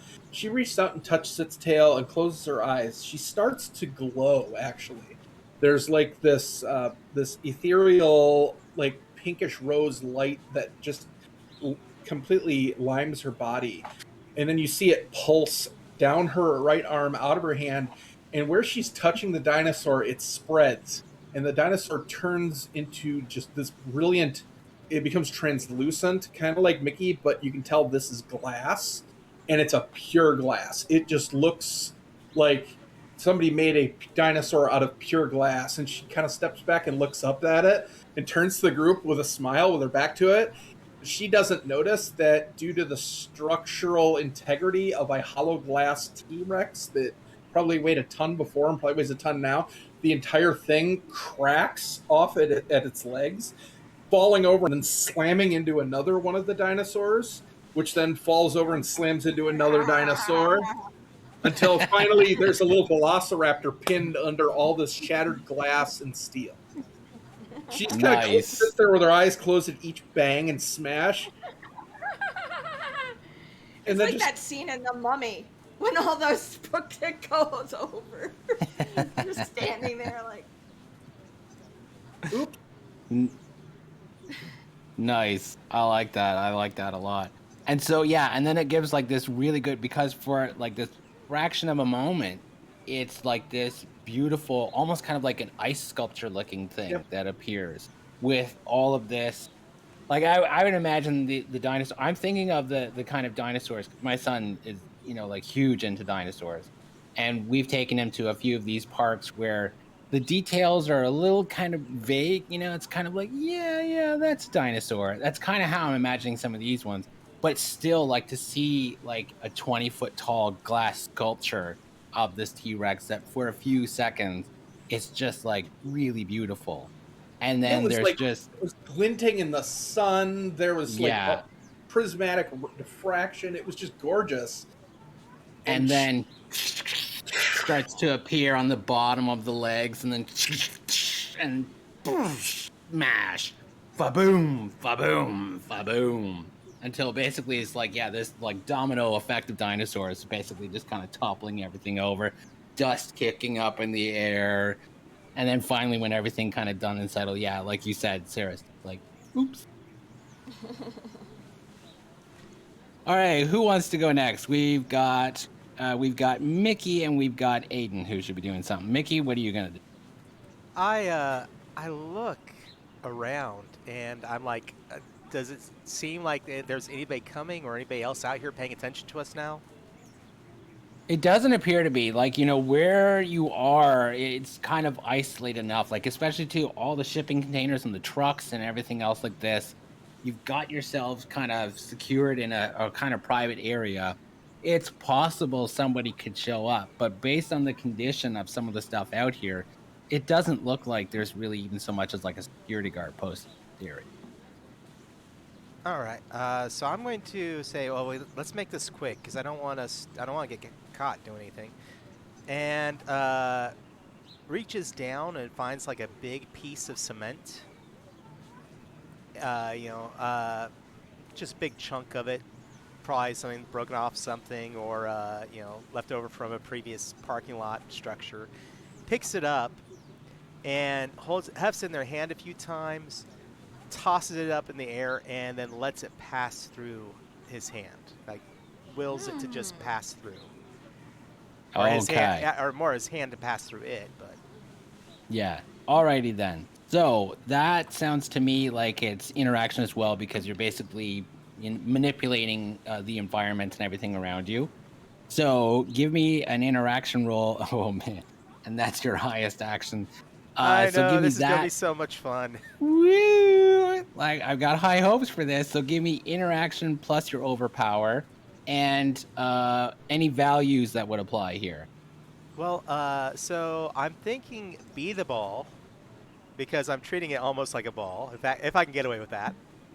Yeah, I'm up for that. And then anxiety and avoidance, because building up to this, I'm trying to do this as quickly as possible so we don't get caught. Right. Okay. So that brings your target number to 4. Now, normally that would be a good thing. But Okay, like I yeah, said, true. now that the amount of havoc is definitely going to go up. These are the kind of things that the the reason why this happens is because the whole idea of being able to control whether or not objects pass through your body is not something that humans are supposed to know how to deal with and handle. There's no book on how to do these things. So the things that would normally help you cope with certain situations get drastically out of control in moments like this. So give me the roll with target number 4. All right, so here we go. I'll call it out as I roll it. So first roll is, oh, that was actually a 1. And then, so Oh, off to a good There you start. go. Off to a good start. okay. And that last roll is, oh my gosh, guys, that is a actual 2. Oh, So so I you just got a rolled. total of I got 3, so I didn't even make my target number, did I? oh, Okay, well, pretty cool to do this. Yeah, go ahead. Go ahead. What does this look like? It does not work as you planned, but at the same time, too, you're not going to cause any havoc. So what happens instead? I'm so my character looks worried. Like he's more scared that something's bad is going to happen, and I throw it up in the air, and it just comes right back down and hits my hand, and I'm like, oh son of a, and drop it at because it kind of hurts, and I So just drop this it on is the what ground. everyone, yeah, this is what everyone sees about Mickey's power at the moment. Mickey, would you like to try again? Because now it's kind of like, okay, hold on a sec. No, it was going to do something way cooler. Wait, Mickey, is your power to get injured? That No, doesn't seem like a good power. no, Are okay, you okay? yeah, I'm Are you okay. okay though? Okay, okay, one more time. Oh, sorry, just nervous. And so I pick it up again. We'll try it one more time. All righty then. On this roll, oh, I just rolled a 12. Yeah, now we're talking. And, Now we're talking. okay, so that's a 12. And on my next roll, well, that's a 2. So it's a 14 total. All right. So that is going to be 3 havoc because it's your result divided by your target number rounded down. Yeah. 3 havoc means that it's going to be ineffective. So it's not going to happen. Not only is it not going to happen the way that you intended, but now you're going to be creating 3 havoc as a result of it. Now that can be distributed amongst some of the options on the sheet, or you can spend them all on one big thing. So for example, you can actually create a group complication where basically everybody has a complication that's placed on them as a result of what you do. You can harm an ally where basically it backfires so bad that someone else next to you will take a point of harm. You can also temporarily lose your power basically for the remainder of the scene where it almost like it just kind of shuts off on a reflex. Like you won't use it again. Almost like your anxiety basically prevents your power from actually being able to manifest. Or you can actually threaten a collapse where something large here is potentially going to collapse and a very like fire department being called level of problem. Okay, but I can actually take like the smaller ones and like I could do like 3 Yeah. level 1s and that would, Yeah. oh wow, okay. Yeah. So you can spread things out, or you can do something really big and grand. Yeah, and I can see we've got a player chat going. I can see my players or the other players saying, "Hey, I wouldn't mind some damage, or I'd take some if it's but I think we're going to need that for later on because does healing take a while in this game? It can also be done, but basically the way that harm works is that it basically becomes a signature of when your character has to be removed from the scene. So Yeah. basically, once your character has 3 harm, they're removed from the scene. When we get to the battle scene, 3 harm means your character could die. But right now, things are not quite that serious. So they can be removed as everything goes on. So it's possible for that harm. By the time we get to the battle scene, I can very much see that harm could be gone. So long as there isn't more harm being done. Okay. I'm going to say that I toss up in the air, and as the object comes back down, and the way my power works is that I'm affecting, like, I'm moving molecules through each other, and they could come back into existence in the same space, which is where the greatest amount of harm would happen, is creating miniature nuclear bombs or whatever.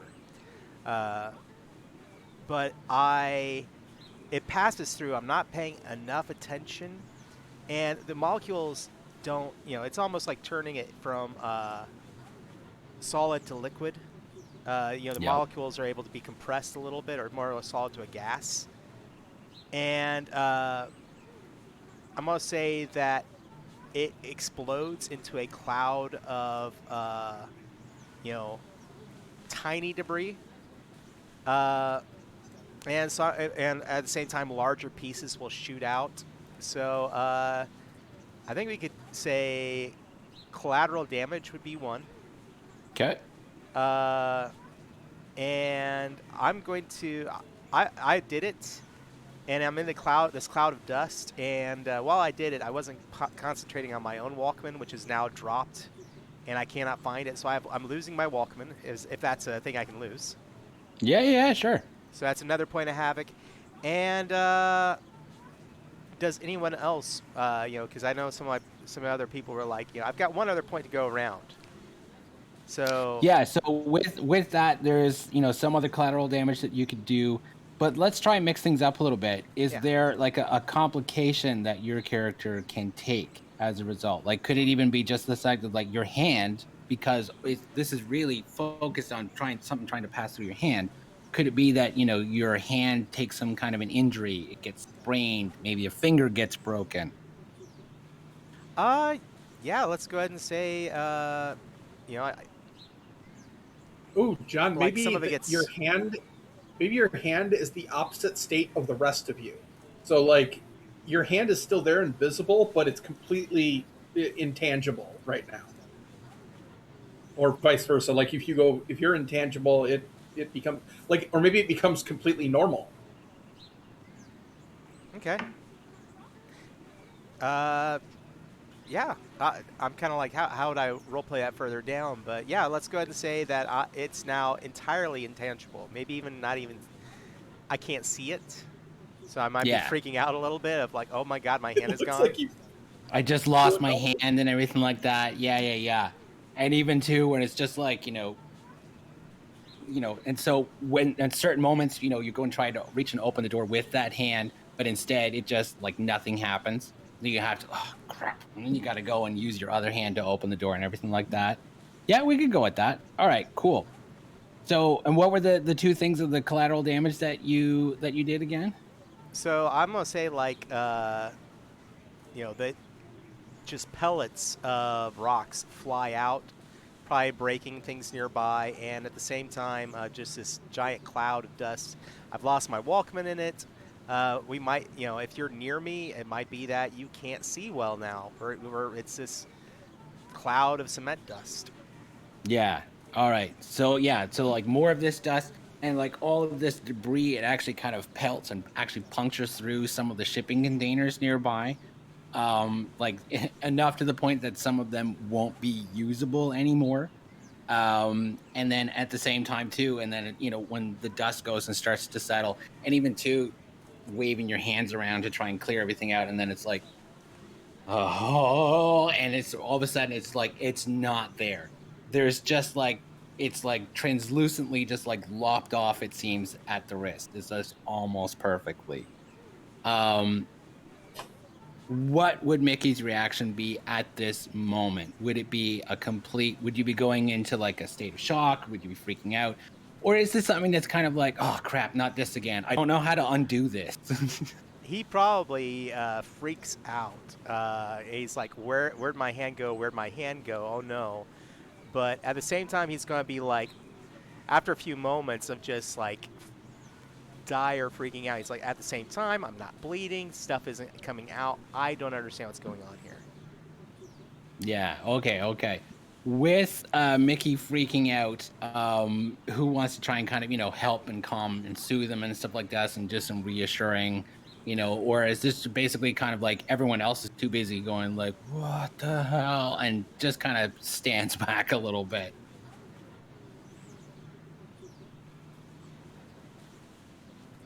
Everyone just more of like a state of shock? Yeah. Okay. I actually think- shocked from watching all of this, not even Yeah. just him. I mean, I think Sarah was like trying to be encouraging when he tried a second time, and now she's got like, Yeah. Mickey, is your hand supposed to be completely invisible right now? No, I think my hand's gone. I don't know. I can't feel anything. And she tries to reach out and, like, where your hand is to see if like it's just completely invisible and that she can't feel anything. Probably. Danny, I know you're trying to talk, but we can't hear you. I actually wasn't talking. I Oh, was okay. just moving my hand. Like he was gonna do something. But what Prospero's gonna do is he's sitting there going while Sarah's doing that. And Prospero's like, just breathe, man, just breathe. Like while Sarah's like trying to look at the hand. She's like, just breathe, dude. I literally can't feel it, I can't feel anything else, but it doesn't feel like my hand's gone. I'm not bleeding. I don't know. Aiden, you have some experience in having mild to major panic attacks when your power goes out of control. Would it be plausible that you might be able to kind of, help kind of coach Mickey through this at the moment? I realize that he's trying to breathe to calm down. I do kind of stand in front of, follow me, and just kind of start breathing deep in, out. Okay. And that does, like it's that kind of, realization. And especially too, because all of you, like if this was the absolute first time anything like this had happened, yeah, I could totally see no amount of breathing will help you stop freaking out. But in this particular case with Aiden kind of sitting forward, helping with the breathing, very much like, like the guy on the train with, the way that he was doing and coaching through and everything like that. And it is, like it does seem to kind of help with just like, okay, no, it's okay. I'll be able to get it back. It'll be fine. It's not permanent. It's actually working really well because Aiden was starting to smoke a little bit from watching all that. Yeah, there we go. Okay. So now we've got that. So, and the dust is starting to settle a little bit and everyone can see all the, the carnage and everything that's happened already. But we still have yet to see Aiden. Now, Aiden, do you want to try and do anything at this point? Or would Aiden's anxiety just be like... I'm going to start with the... How did you even figure out you could do all that? All of you. You used your powers that much? That's like the 5th time. The first time was completely by accident, and it was kind of awesome. And then the second time was the complete and utter opposite. I started. And Sarah kind of trails off a little bit there, as if like she is not going to discuss that incident any further. You didn't get past the first time being terrible. I just started to kind of turn this. And that was the first sign anything was really weird. Like I started becoming, invisible or whatever, kind of see-through. And that's, I guess, where it started. And then it just, I thought I was going to be invisible, but no, that's not exactly what I do.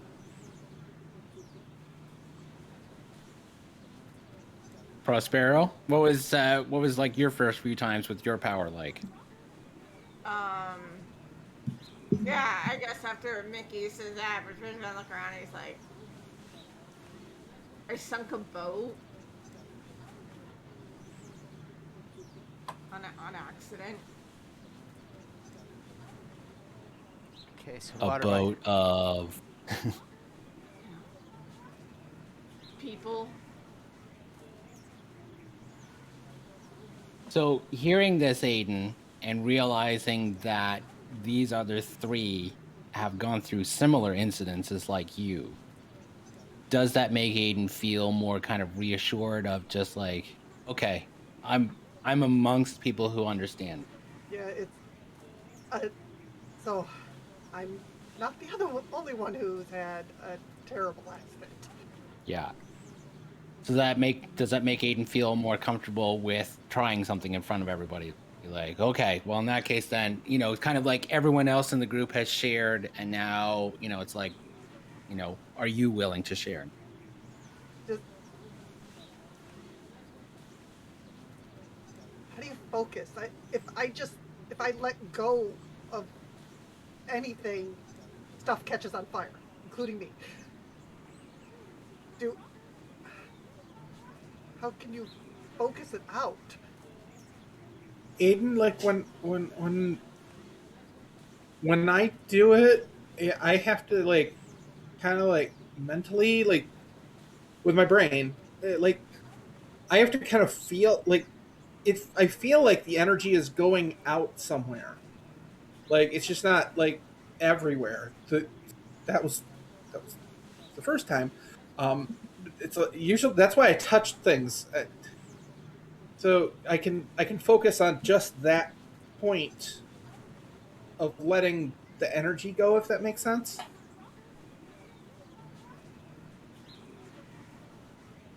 So Just kind of use my imagination and think about what I'm going to do beforehand. You know, that's. I always think of Yeah, like I had a coach who told me, you know, be the ball kind of thing, and so I always imagine what I'm going to do before I do it.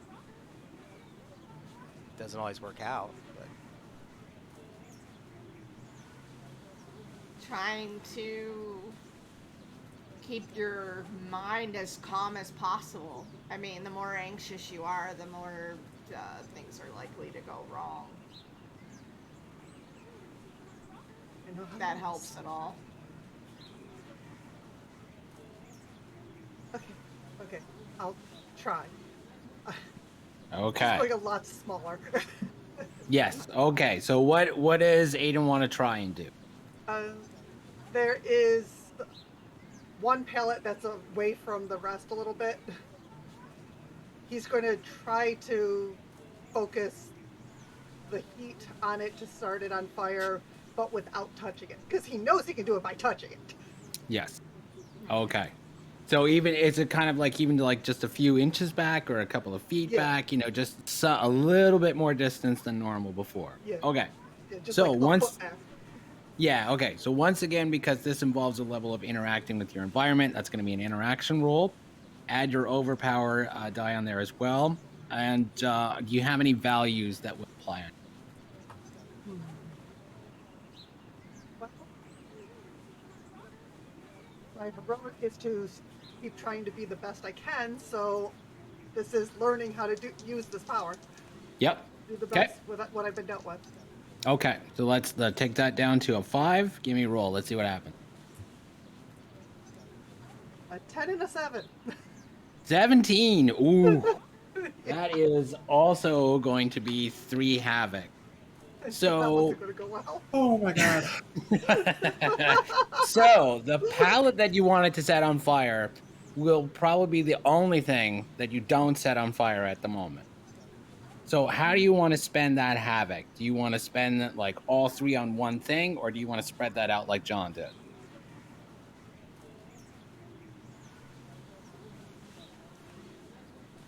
One of the options on there is temporarily lose your power.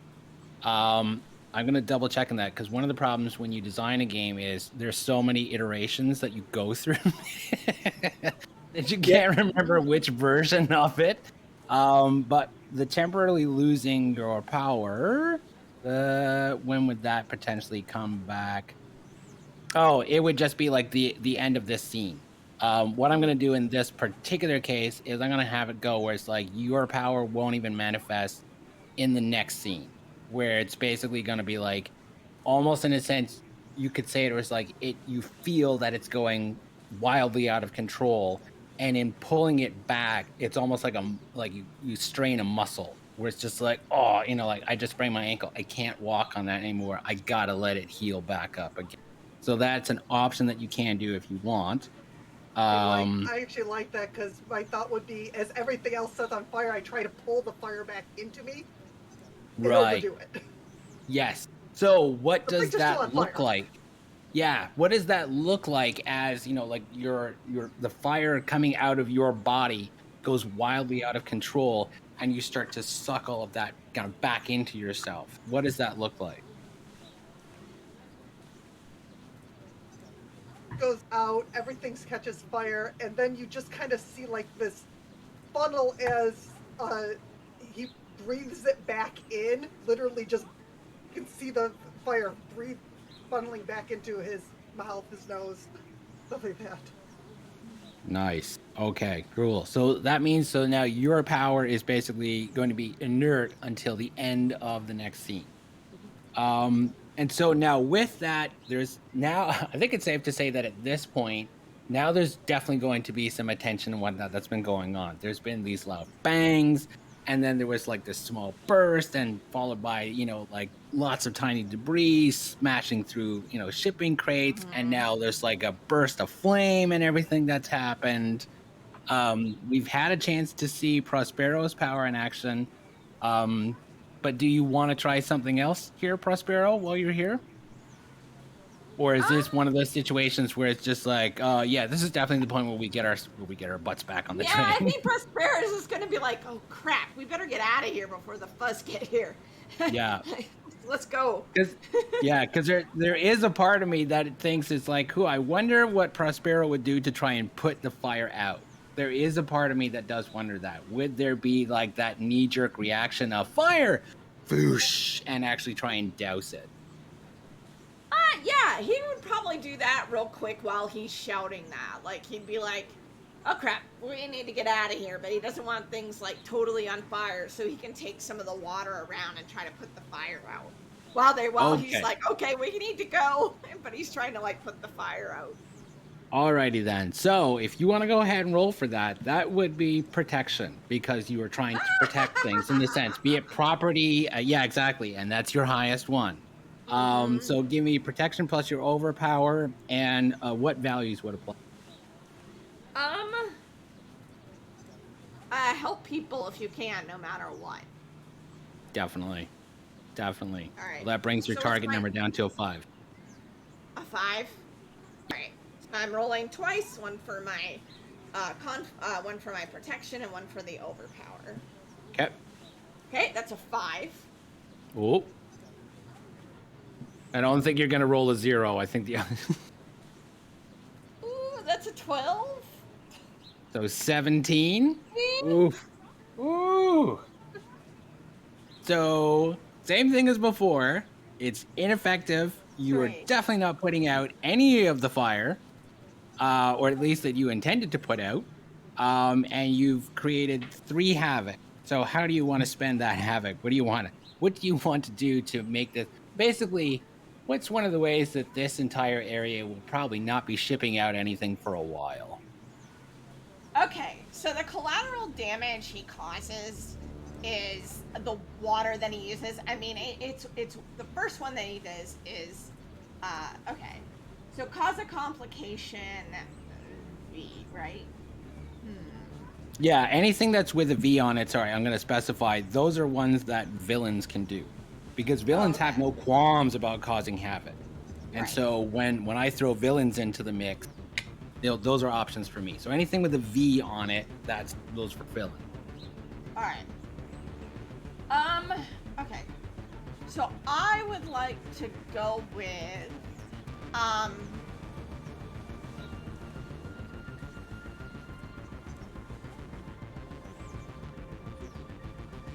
become harmed. Okay. I'll do that. I'll do the it'll be at 2. So whatever that would be. So he'll do the 2 havoc for that. Become harmed. So I assume that's like for himself. Yes. He'll become harmed. Yes. And then cause someone to lose. So no, that's a villain thing. I mean, causing collateral damage with all this stuff around here, Right. and there's a river nearby. Right. No, I mean, my thought was I was just looking at what my options are. So he's going to become harmed at 2, and the other one's going to be cause collateral damage. Like a bunch of stuff just gets swiped into the river. Like, Yeah. because the water comes down, crates and whatever just start sweeping into the river and start floating away. And how he becomes harmed, it's a lot of water. So what ends up happening is he ends up hurting himself because he's hacking up a bunch of water now, as if like water was in his lungs. So he tries to put out the fire, and then he starts like hacking and like water's coming out, and it's like, and it's just like really until he's kind of like throwing up almost, and it just kind of wrecks like his inside and his nose, and like, it's just not a good situation. Okay. So mark down 1 harm on your character sheet, and also 2, because you've done that, you also gain 1 value point. You can apply it to either one of the values you think it applies in this situation. Like you specifically used your heroic value, so I mean, I would say that that would be a good applicant right there, but that's totally your choice. Yeah, and I did my harm, so yes, cool. Yeah. Okay, so now that this has happened, and so I get basically he was coughing. I was gonna say basically how he's hurt is he was basically like coughing and hacking so hard he was like hurting muscles, like he kind of like strained himself because it was such an effort to like try to breathe. Yeah, like almost kind of drowned by trying and everything like that. So now that we've got all the dinosaurs knocked over in a domino effect, we've got holes that are punctured into the shipping containers, most of which have now actually been pushed out into the river, and yet still there's a fire that's going because the water didn't go anywhere near that fire. I think this is definitely a good opportunity for the 4 of you to get back on the train and get the hell out of here before, like cops and the fire department show up. Our work here is done. Cheese Yeah, at the no, that's fuzz. good enough. We're gonna go. Okay, and when you do, and like there have been some people when you get back towards the train and basically everyone's hopping on board, you can see a lot of people are going like, what was all that commotion going on and everything. But as the 4 of you are kind of, walking across the platform and getting back on the train, there's this kind of realization because everyone knows who's riding this particular passenger compartment. And if you don't see the looks that you're getting from these other people, you can feel it. Like they basically, something's going on. I see smoke coming from over there. Where the hell were these 4 when that happened? That instant suspicion on the 4. Insane. Very cool. So, each of you has an option to gain 1 bond or 1 lesson for your character. So a bond is basically where 2 characters have kind of established some kind of connection, rapport, or something like that. And so as if that other person in your bond, say that person like comes into some danger or you want to help them, it actually improves your odds of success. Or rather, it improves the odds of you doing less havoc potentially too. A lesson is something, for example, in the case of Mickey, in the sense of like, don't rush it, take your time, concentrate. That could be a lesson that you walk away from. In either case, a bond or a lesson can actually be used to modify your target number by plus or minus 1.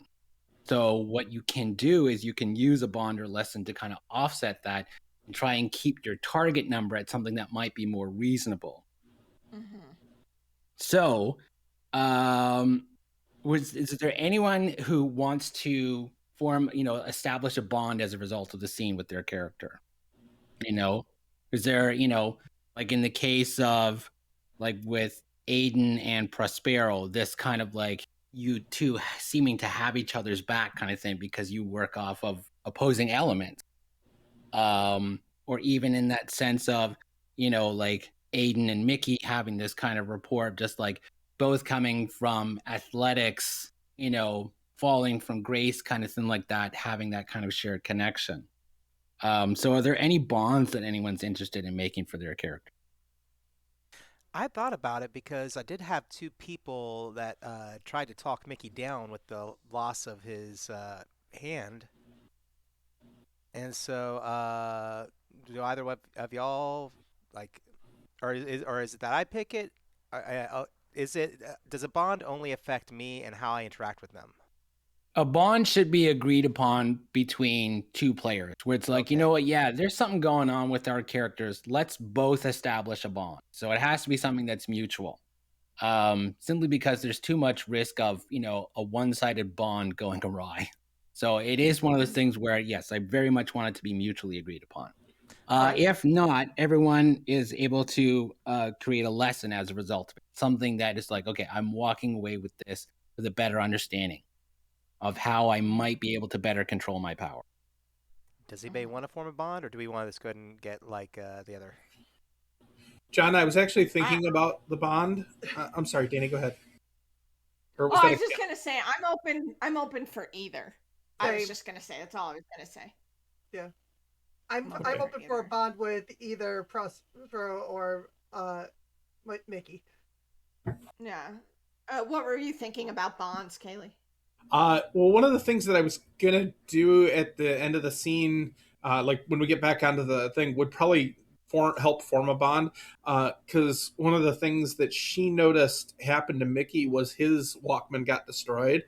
So when he sits down, she sits next to him and kind of like offers to share hers. She's got like a Aw. splitter. Aw. No, that's actually pretty So cool. I hope y'all don't mind. that's I'm gonna take that one up. That's Yeah, some teen movie love right there. Come on. there we go. Yeah. There we go. All right. So in the bond section of your character sheet, write down the other character's name. and And it's I'm a down for. sorry. Is that a standard? Yeah, it'll be standard. Yeah, for this version, standard bonds are the only thing that you're going to happen with. Okay. You got to get to the academy in order to, expand that outward. Hmm. And I'm down for Prospero and Aiden having a bond. Just like from sitting across from each other and like all of that sort of stuff. Since we have And then very we're kind of in the same sitch in terms of elements and all that. yeah we're definitely have very similar powers, just the other way around. Yeah. Yeah. Okay, cool. There we go. So we've got some bonds established now as a result of the scene. Sweet. Okay, so let's move on to our next scene. So we've got, let's see. So there's an interaction scene that we could do. But we've also there's a revelation scene. There's something's wrong, which is basically, kind of like the villain's goons start making a move. And then there's unfortunate encounter, which is basically involving some of the other passengers on the train. Let's see. So we've got Kyla and Danny haven't chosen a scene yet. Kyla, what kind of scene would you like to play on? What do you think? Do more of an interaction, have a revelation, something's wrong with goons, or an unfortunate encounter with the other passenger? Hey Todd, this might be a good spot for a quick bio break. Yeah, okay. Sounds good. Yeah, just for a moment. Let's do that. Yeah, We'll take about, a quick 10 and Fine when we come back. Because we've done 2 scenes and we have like 2 more Yeah, player good scenes. place. And Exactly, the almost boss middle. Yeah. It's like a Done. halfway. speaking of which, do you want me to go ahead and mention the code really quick, or the link? Yes, please. Yeah, let's do that. Please, All please. right. So today we have a download link that Todd has given us that is a discount on the book at Drive-Thru RPG. So the link is going to be on display during the video, but it will also, I will drop it in chat here in just a moment. So Awesome. it'll, like I said, it'll be up on the video, but you'll also have it there as well. So go check it out. Yeah. And anyone who's watching this live, the PDF has not officially been released yet. It has been provided to the backers of my Kickstarter. So this is basically kind of like an early release, and it's $1 off the regular price of the PDF. So even if it's months afterwards, like it's still worth getting the link because it's still going to save you a buck off. Mm-hmm. Yep. All right, and there we go. So we'll be right back, everyone.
And we are back. Hi, everyone. This is John again here with Rook and Rasp, and we are playing Pandora: Total Destruction. If you saw, was a special code during the break. That is a code to get access to this book and get it at discount. Todd, thank you so much. And I will also have that code visible on our YouTube when this goes up there as well. So. It's one of those things. Hey, come back and watch it again if you want that code. Watch it Yeah, over and over. exactly. Tell all your friends. Get a book. Enjoy. That's right. Tell everybody. Share with it. Let's make this thing go viral.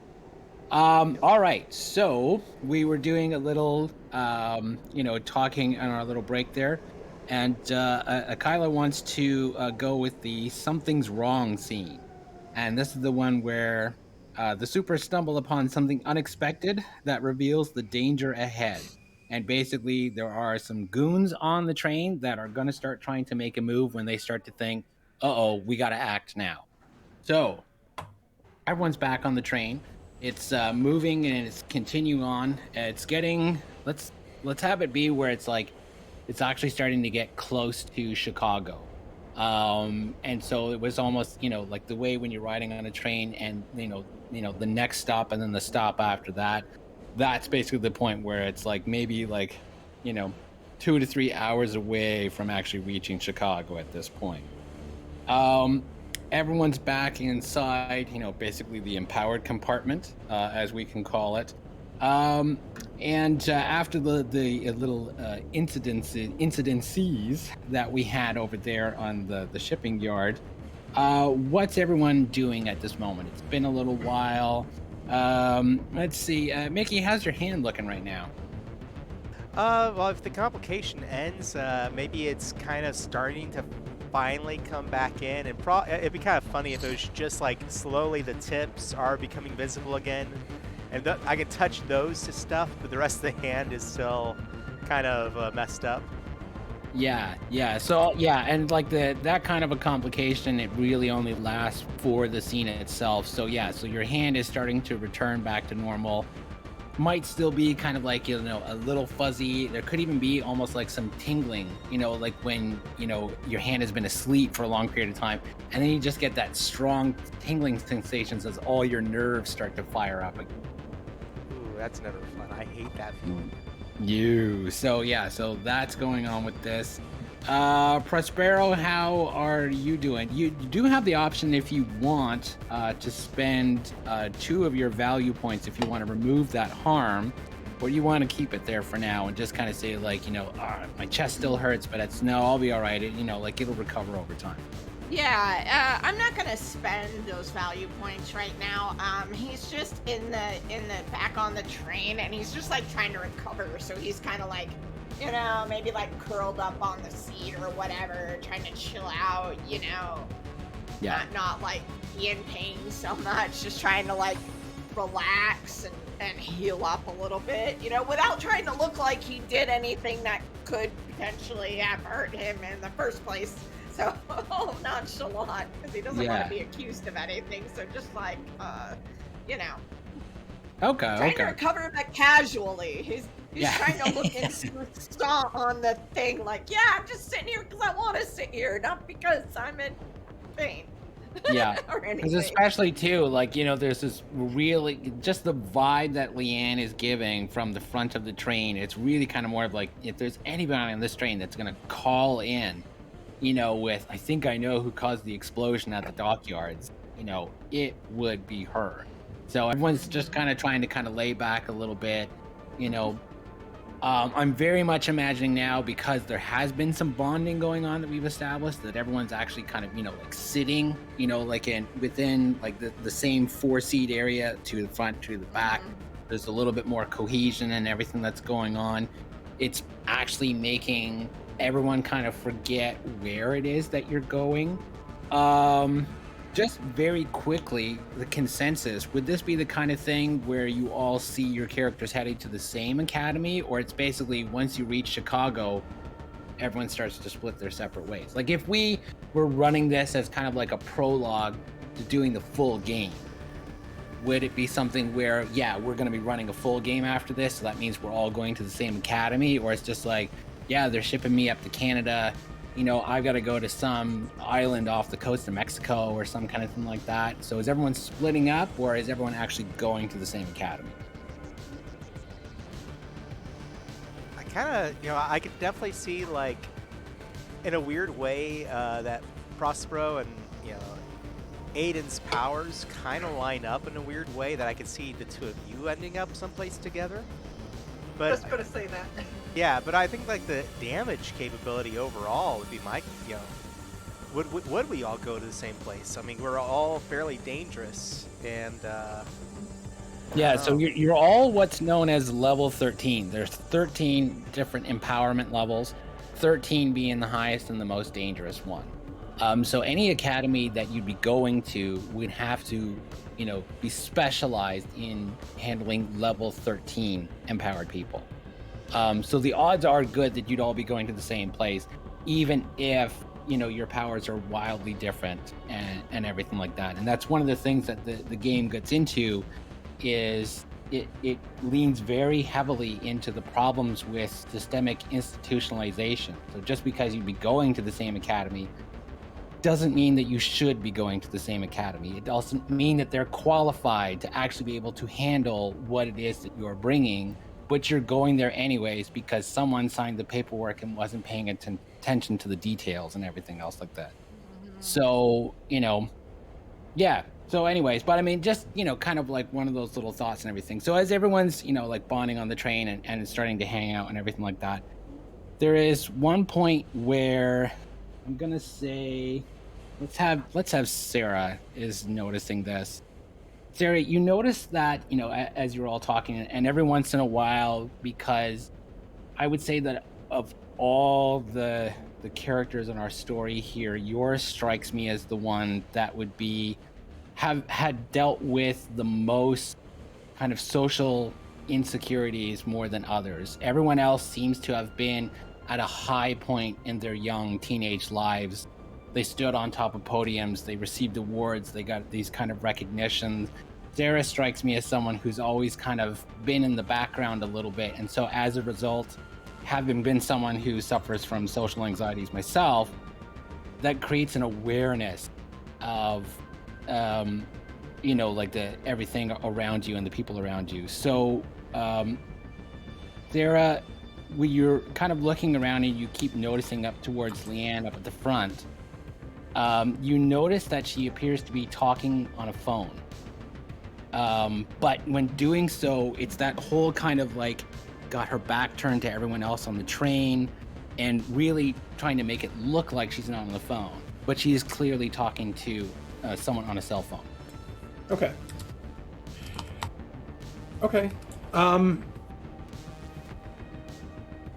Can I try and get a little closer to see if I can, eavesdrop? Yeah, sure. How do you want to do that?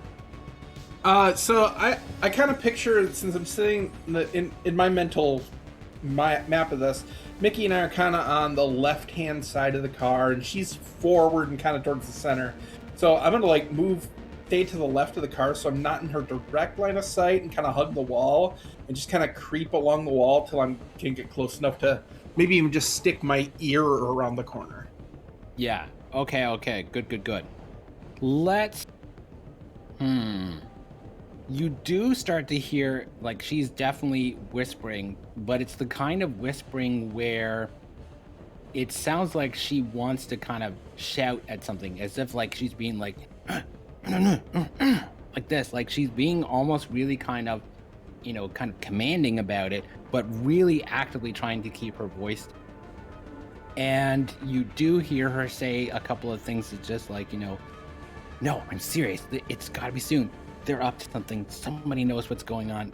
I'm not sticking around for this, and everything else. Like she seems to be talking with some kind of urgency of something, but you're still not quite able to make out what that urgency is about.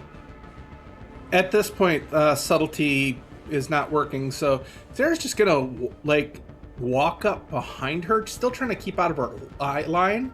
And when I hear that last bit, it's like, who are up to? And I say it really loud, like right behind her ear. Yeah.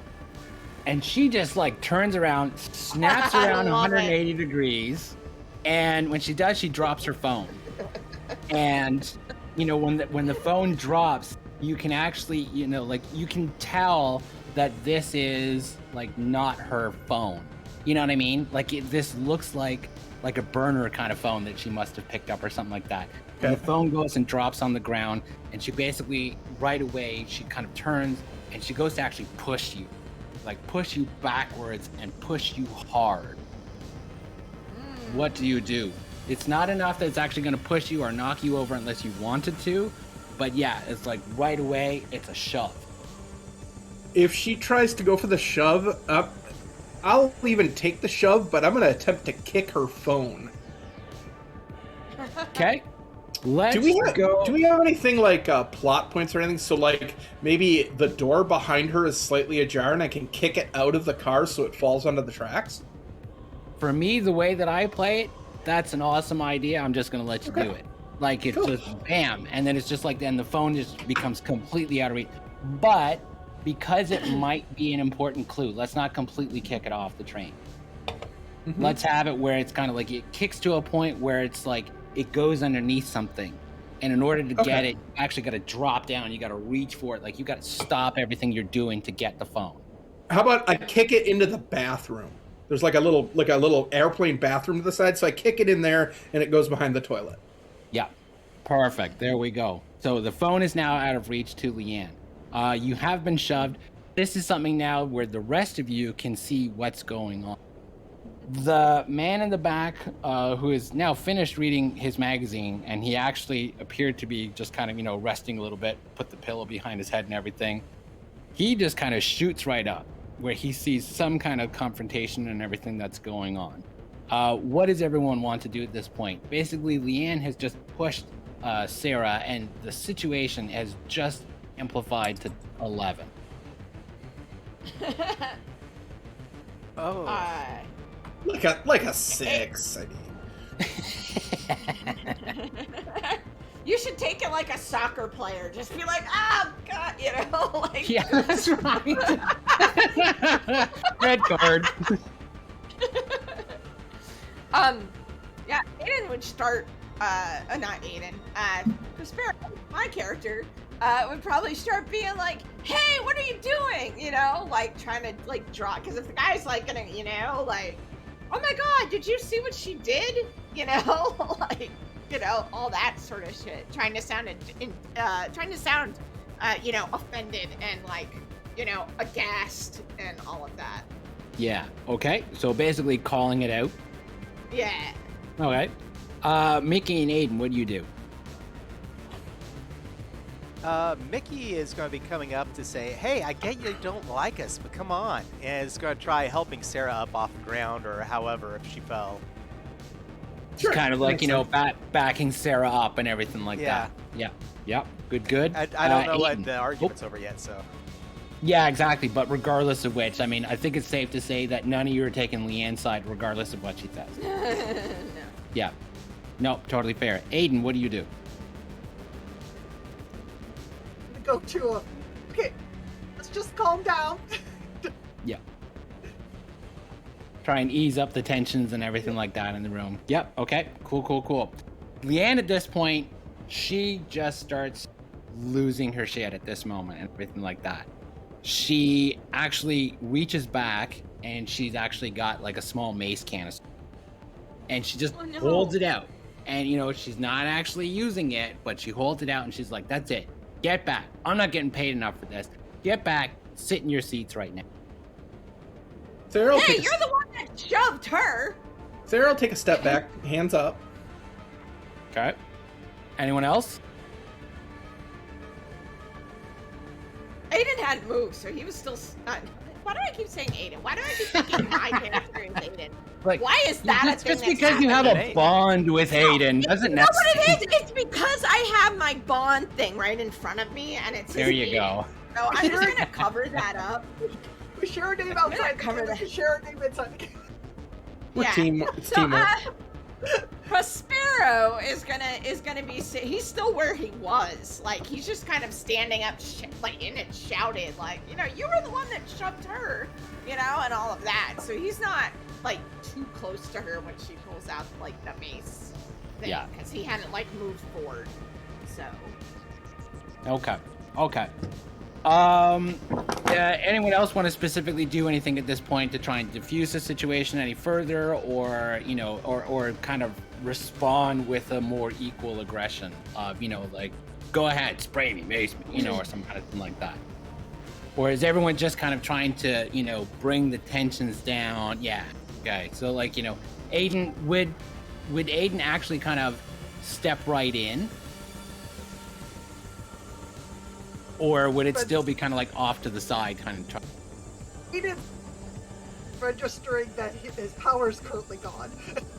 Yeah, right. He would be staying away, as he's been doing for the last week. Okay, gotcha. Sarah, with everything that's going on, and who knows, possibly even just emboldened by the fact that you have, like, you're with friends. What's Sarah going through at the moment? Sarah is like, she's trying to de-escalate a little bit. She's just stepping back, keeping her hands up. But she's kind of focused right now on the mace canister, probably a little unsafely, because if bitchy McTwisty Panties, because I forgot her real name, starts to trigger that thing, something bad is going to happen. But she's trying not to make it worse. She's actually very much hoping that she'll just go get her phone and leave them alone. So the GM side of me is very tempted to have you make a roll to see if you're actually able to control yourself, or if your power, because of stress, goes off. Well, it's funny that you should mention that after, Yeah? I kind of mentioned it. Yeah, I mean, that sounds like a reasonable thing that any normal player would want. All right. Now, this actually kind of sounds at this moment like this would be protection, because this is something where you're basically trying to stop someone from doing something to others, or even yourself. So let's make that a protection roll, and add your overpower in there as well, because that's the thing that could potentially go off if this goes awry. So what are your values that would apply to that? Well, protection is my strong suit, so that's a D6. Okay. I have Defender of the Weak, and, well, I am pretty weak, and so is our group is pretty badass, don't get me wrong, but, we're at a severe disadvantage against the system here. So that would take me down to a 5, correct? Or would that be a 4? There's two values that applied. That would take it down to a 4. Okay. Now, you also have a bond with someone involved in this situation. Yep, So Mickey. So you can use that to bring it back up to a 5, or if you want, because if you as the player really want to see things get out of control, you can also drop it to a 3. So your call. If you want to try and keep this controlled, I'd recommend you raise your target number to a 5. If you really want to let loose, I recommend you drop it to a 3. Sarah's going to drop it to a 5 because while she doesn't relish this woman being in her face, she does not want to redecorate the walls with her like she's done before. Exactly. Okay, cool. So your target number is going to be 5, and it's a protection roll with your overpower. All right, here we go. Ooh. Okay. Oh perfect. no! Well, I rolled a 5 on my D6. That's good, right? I don't have to mention the 11 on the overpower die. No, you totally have to mention the 11 on the overpower dice. You got a 17 all told. 16. Yeah, okay. So that's gonna be ineffective, and it's gonna be 3 havoc that you're gonna be creating with this. So yes. So what is going to happen here on this train? One of the options you have with 3 havoc is to create a group complication. And what that would mean basically is that every one of you would take on some kind of complication. And what a complication does is that increases your target number by 1 anytime that applies. Now, ironically enough, that actually can be helpful when using your power. Okay. Because it keeps the target number higher. The higher the target number in this case, that's actually more to your advantage. So it could be something where your power kind of goes off and it changes the mace can that causes it to fire off, and now everybody's been maced. Where it's like the thing could actually kind of blow up in your face. But that is an option, or you can spread it out and do a few things with it. So what would you want to do with your 3 havoc? I'm gonna say so. I'm actually gonna do threaten a collapse. Okay. And Sarah's staring at this thing, and she's just really focused on it. It's in her mind, it's like a grenade about to go off. Like she's watching to see if she triggers it. And in Sarah's mind, it's like if she pulls the pin on that grenade, it's gonna go off. And then very suddenly, the woman is holding a live grenade. Whoa. And Sarah just screams and jumps back. And I'm gonna leave it up to the GM what happens there, because that could take out the entire a good chunk of the car. Yeah. So Leanne is now all of a sudden, it happens and things kind of morph in something when she stands and she realizes that she's holding a grenade. For God's sake, somebody please shout she's got a grenade. She takes her other hand and she tries to hold it as much as possible because she doesn't know anything about grenades. She knows enough that it's if you pull out a pin and if things come loose, that the thing could explode. So she takes her other hand and she's grasping it as if she's trying to keep it from ever moving or accidentally shifting or dropping out of her hand. The other thing that happens is that in a sense this is really playing up to the kind of fears that she actually has about empowered people, the extreme dangerousness that to her that they present.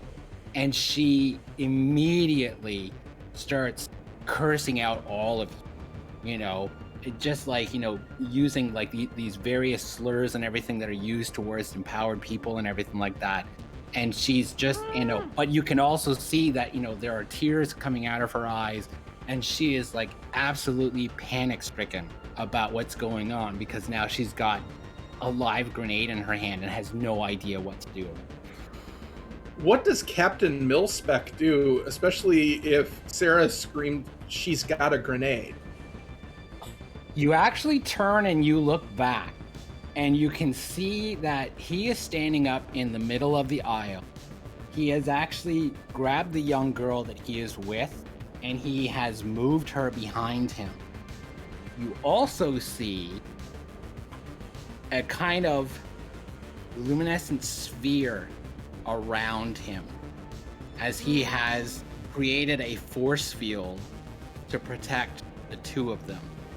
He's also, in this case, definitely got his hand on his firearm, and his other hand is basically kind of holding upwards like this in order to create the force field. Nice. He is also empowered, and that's what he's doing. He is protecting the girl at this point, and he is kind of shouting out, because with everyone else in the way, he can't quite see what's going on, everything like that, but you can totally tell that shit has hit the fan. That's what he's doing at this moment. So, what does someone want to do to try and diffuse this particular situation? Well put, by the way. Diffuse. Pun intended. You get a Benny for that. Oh, dang, that was last night. Sorry. I'll take a value point. It's my game. I'll make up. So, does anyone want to do, or is it kind of more like self-preservation of just oh shit, and everyone starts backing up in case she does accidentally, blow herself up? Yeah, Sarah is backing up. Okay. I think that most of us, at least myself, I would look around and see that the situation, the mil-spec guy, as you said, hasn't exactly stepped in to stop what's happening there. He's protecting himself and someone else that's with him. So Mickey is probably going to act here in a moment, but I wanted to offer up to Aiden or Prospero in this situation if there was something they were going to do before that.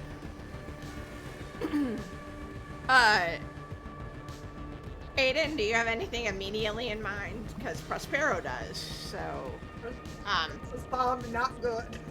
Yeah. right. I understand. Fire not good in this situation. I'm just saying. Fire bad, tree pretty. Yeah, Aiden didn't do well in science class, but there is definitely that day in class she remembers. Yeah. Prospero's goal when he sees all this going on is she needs to get off this train. Like, whatever. Because now she's putting a whole bunch of people in danger with this grenade. Like, forget about them. Like, she's got this grenade. She's flipping out. She's crying. That's not a good situation. And so his gut reaction is, we need to get her off the train. Like, any way possible.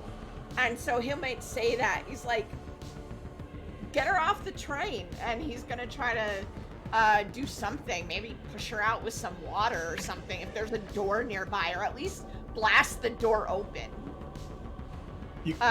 Water cannon are out the door.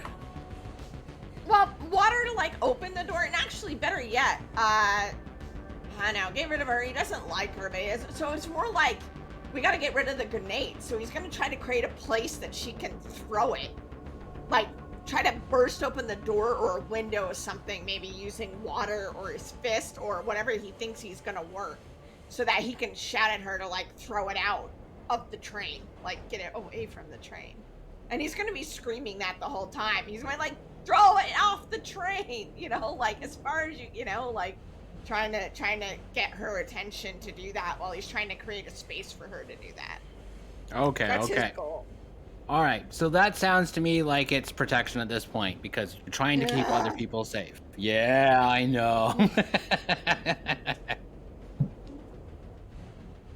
So yeah, that and definitely with your overpower. Now, any values that would help with your, well, maybe not even help, but any values that would affect your target number. Help people if you can, no matter what. Yep, definitely. Now, you've also got your bond with Aiden, and now you can use that to kind of offset the value so you can keep your target number at 6. Yeah. Okay. Please. 6 it is. All right, let's roll it. Let's see what happens. 5. Okay. 2. 7 total. Nice. Oh, very good. All right, so that will only cause 1 havoc. So something on the train, and even too from the way this is almost kind of like, it sounds like even the window smashing, even something like that, could be part of like the collateral damage that happens on the train. Yeah. Okay. He's gonna break something. He's gonna break a window or a door or something and be screaming at her like, toss it out the window, or toss it out, that's what he's gonna be doing. Yeah. And that's exactly what happens. And so, Leanne takes it and just like, it goes and chucks it. Now, because I can be cruel sometimes because I'm a game master, or game moderator in this case, I'm going to roll this d6 on an even number, goes out the window. And an odd number, it's going to bounce off something because there is no way that somebody who is in a panic state and doesn't throw for a living will actually be able to hit this target. So odds is bad, even is good. I rolled a 2. It goes out the window. And it doesn't detonate or anything like that because, like the pin wasn't removed or any of these other kind of parts. So now I will say that there's now a live grenade on the side of the tracks and anything like that, but that's an issue for a different game altogether. That's somebody else's problem right now. That's right. That's someone else's. So now that this has happened and, she's gone and now she kind of calms and stuff down. But what she does is she backs herself up all the way towards, and in fact, she actually starts going towards the toilet where the phone dropped. The bathroom. What does anyone want to do? Yeah, exactly. If Does someone want to do anything? Yep. If she goes into the bathroom, Sarah's going to run forward and lock her in the bathroom. Okay. So she can have her phone, but she can't go anywhere with it. Oh, John? Nikki? Oh no, I he's want got that something. phone. And You want that? Okay. if we want to make this some super cinematic stuff, I reached through the wall to get the phone before you finish closing the door. Ooh, yeah, I'm for that. Yes, I love it. I love it. Alrighty then. Now, that's not using your power, but at the same time too, I would like to see a conflict roll, but no overpower on this, because there is an interesting risk that this might not work out. Because if she's able to keep that phone, she can actually tell people on the other end what's going on. Yeah, well, and that with this said, within the story, am I reaching through the door to get the phone, or am I reaching through the wall using my power to get the phone? That's up to you. Do you want to take that risk of reaching through the wall to get the phone? The player does, the character would not. I mean, So in cases there's like the this- reality there. Yeah. So in cases like this, we could always leave it up to fate. Take a die, randomly roll it. Odds not good, even, better decision. All right, well, here we go. Let's do that. So I'll roll this D8, and we'll see odds or evens. And that Okay. is Safe versus odd. risky. That was exactly a 1 I just rolled. Alrighty then. So it looks like you're reaching through the wall. Let's So- Safety through that versus wall. risky. Yeah, so let's make that, it's going to be a conflict roll and use your overpower. What's the target number going to be? All right, so I do not think be the ball applies in this case, because I'm not thinking it through. I'm not imagining ahead of time anything. Yep. My unhealthy lifestyle of stress eating, hygiene, or anything, definitely I don't think applies. No. But the in question would be anxiety and avoidance, because the anxiety of this going wrong, or or of her, who is she talking to? Why did this work out this way? I think anxiety would Okay. definitely be coming in. Okay. I do have a value point of 1 in that. How would that work out if I wanted to use that, or? I'm going to it right now. So what's the value that it's attached to? What kind of value point is it? It's it's attached to the anxiety and avoidance, to psychological. Okay, so you can use that value point to reduce the result of an action roll by 5 after you roll. You can spend it to remove 1 harm without using an action roll. You can also use it to re-roll the action die, but not your overpower. So basically, there's something that you can spend after you make the roll to try and make that kind of last-minute adjustment. Awesome. Well, let's do that then, because that sounds like it Okay. could be a lot of fun if I need it. All right, cool. So here we go, the D8 and the D12. Okay, so I rolled a 3 on the D8, Okay. but I rolled a 10 on the D12. All right. I- So we got to. Yeah, so Yeah. based on what you said, I'm thinking of using that -5, you said? Yep. So that would drop it down from a 13 to an 8. With the target number of 5. Yep. Yeah. That would totally work. And then you just have 1 havoc you caught by it. So instead of doing 2 havoc, you're going to do 1 havoc as a result. Very nice. What's that havoc going to be? A little collateral damage. As my arm goes through the door and I grab the phone and I pull it back out, I'm not thinking straight. I'm not thinking clearly. And as I pull the phone back out, I end up leaving a hole, arm-sized hole in the door that I just reached through. Yeah. Nice. So the door is still closed, but now there's this big hole through it. Everything like a hole punching outwards as if, like someone on the inside. Nice. Very cool. Okay, so you've got the phone in hand. What do you want to do with that phone? You can see that it's still on, and you can see there's the number, and you can see the person on the other end has not hung up the phone. You can actually hear what sounds like someone saying something kind of frantically on the other end. I hold it up to my ear to hear what they're saying.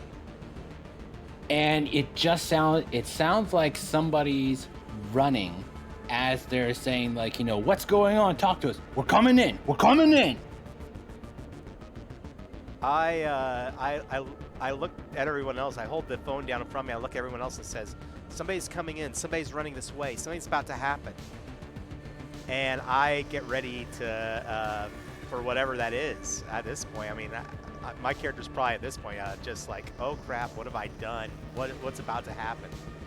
Alrighty then. So, everyone, very quickly tell me what they're going to be doing in this fraction of a second, because on either end of this passenger compartment, there are doors starting to open as someone's coming in from elsewhere on the train, and they're starting to come into your compartment. So, in a fraction of a second, what does everyone do to get ready? Hide, get yourself ready to fight. Drop down to the ground, put your hands behind your head, whichever it is. Let's go based on how I see the windows on my screen. Aiden, what does Aiden do? Gonna duck down and get ready, because at the moment he has fists. Yeah. Okay, yes, you're right. Yeah, that's true. Your power is out of commission right now. Ooh, what? I mean, it's the worst. You can't make things worse at this point. So it's actually kind of a safe bet right now. What's Prospero gonna do?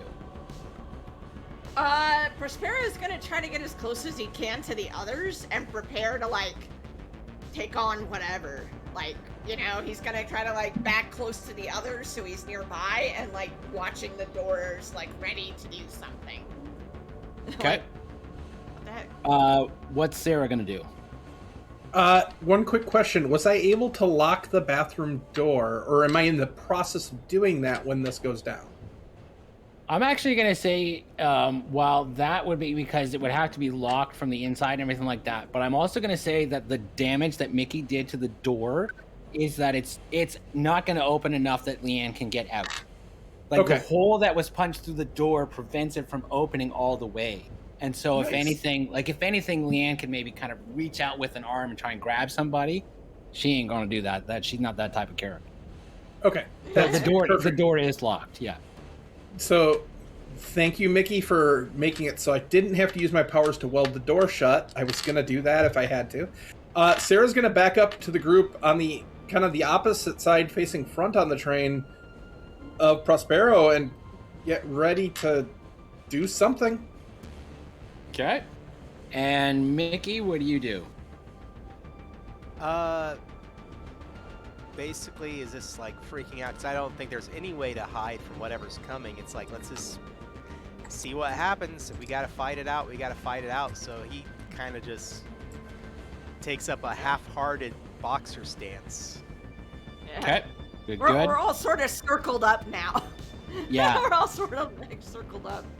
In the middle of the train, the bodyguard, he turns himself around, once again, still keeping the girl behind his back. He's got the force field out, but now he has got his weapon drawn, and he is aiming it over towards the door. So basically, whoever is trying to come through at this point, he's ready for them. All right. So at the side of the train, towards up the front, where the four of you are, the door opens. And you see two guys basically start kind of rushing forward. In their hand, you can see they have taser. But everyone's ready because you all know that they're coming. So those of you who have readied yourself to do something, I almost very much am imagining that Mickey is the one who's actually kind of closest to the front. So Mickey, what do you want to do? I think he's going to try to, tackle or punch one of them. I mean, if they're coming through the door and they are together, he's probably going to try and tackle one of them. Okay. So let's make that just good old-fashioned conflict. You're not using your power in this case. Am I correct? That's correct, unless the GM wants to be mean.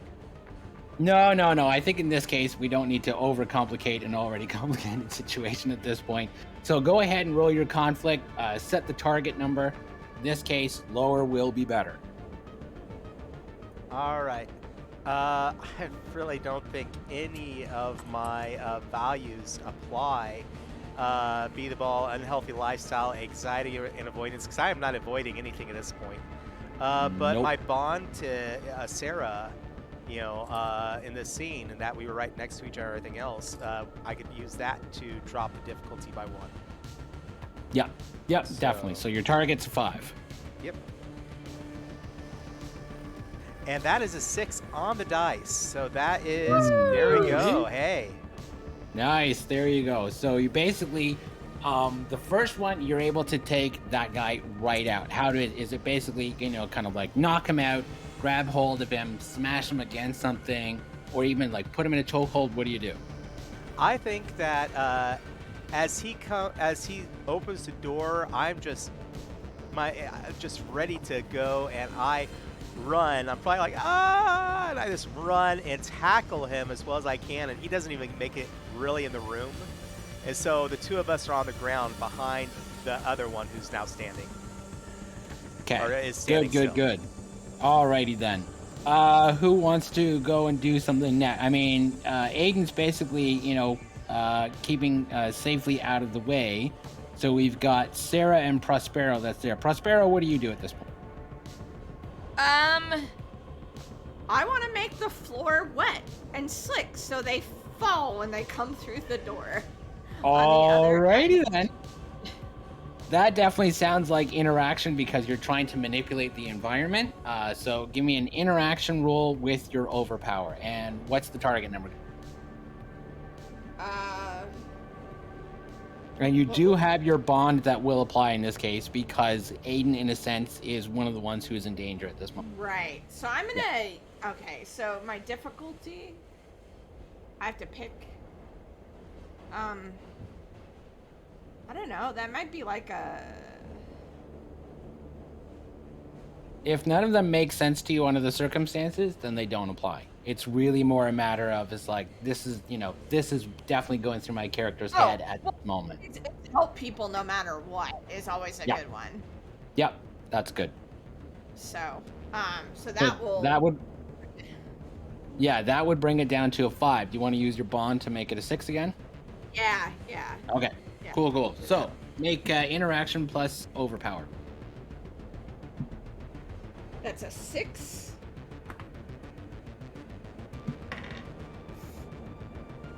Oops. It's a 17 total. 17? Oops. That look on your face is exactly one of the reasons why I started making this game. Not your face particularly, but every time I see the look on the player's face when they realize, oh shit. That's exactly why I made it. So 17, you said? It could have been worse because if you had rolled one, right? Yeah, if you had rolled one more than that, you'd be doing 3 havoc. But you're just at 2. Just at 2. So right. This will work. You will be able to do what you want, but you've got 2 havoc to create as well. So what would those be? Hey, Danny, I've got a suggestion for you that may give you some ideas. Sure. I think it would be kind of funny if the source of your water power is the toilet in the room where our foe explodes. Not like explodes violently, but the water all floods out of it. Exact same thought. Yeah, that would definitely be a collateral damage. And the complication for the second one is going to be now the whole floor is wet. Like, now we're all dealing with this floor just being, like, soaked. Like, it's not just them, like, which I intended. It's, like, everybody. Like, now the floor has, like, you know. Okay. So technically with the 1 havoc, it should just be a complication that just affects yourself, your character. Yeah. Whereas, because otherwise then it would be a group complication, and that requires at least 3 havoc to do that. Oh, okay. But that's still something that can still happen to you, because that water, like, we can have it where the water comes flowing out of the toilet, comes to you, and then you send it outward. And now you've got this giant pool of water, and you're the one who's slipping and sliding. So we can do that. Like, soaked and all that stuff too, so now he has to deal with that. Okay, that works. All right. Okay, so no one can go to the bathroom on this train, and the floor underneath Prospero's feet is soaked and slippery. So on your character sheet, Danny, mark a space on there to add on your complication. If that complication basically it is applicable to a future action, it will increase your target number by 1. Okay. Okay? Let's see here. Who else hasn't done anything just yet? So we had Mickey did something Prospero. Sarah, what are you gonna do? I want to see. Can I like help Prospero like up onto the seat? Because I picture Sarah kind of ducked into one of the seats and is kneeling in it, so she's not getting soaked. Also, it's like she kind of helps him up, and then looks to the back, looks to the front, sees that Mickey kind of has the whole fisticuffs thing going. Seems to be handling it pretty well. And the water's just going everywhere now. It's not quite, in our area, but it's fountaining at these guys. She's gonna like wince, but reach down and touch the water and try and focus to literally turn it to a sheet of ice. Oh, alrighty then. That's definitely going to be interaction plus your overpower. Yep. What's the target number for this? It's 6, and I don't know. She's not really thinking about defense. She's still thinking about defense. So Defender of the Week probably comes into play. So that would make it a 5. Okay. Yeah. I think that's it. And I'm not defending Mickey because he's at the other end. He's in the other train car at this point. True. Yeah, that's true. All right. So your target number is 5 then. All right. Don't screw me this time. 2 and a 4. 6. And we said the target number was 5? Oh. Yep. All right. So it's going to be effective. It's also the last, because the way that these kind of scenes work is there's a certain number of steps that are required in order to complete the scene. And each step is basically an effective action rule. That was the last one that's needed for us to be able to complete this scene. But you will still be doing one thing of habit. So, what is some collateral damage or a complication that you could take?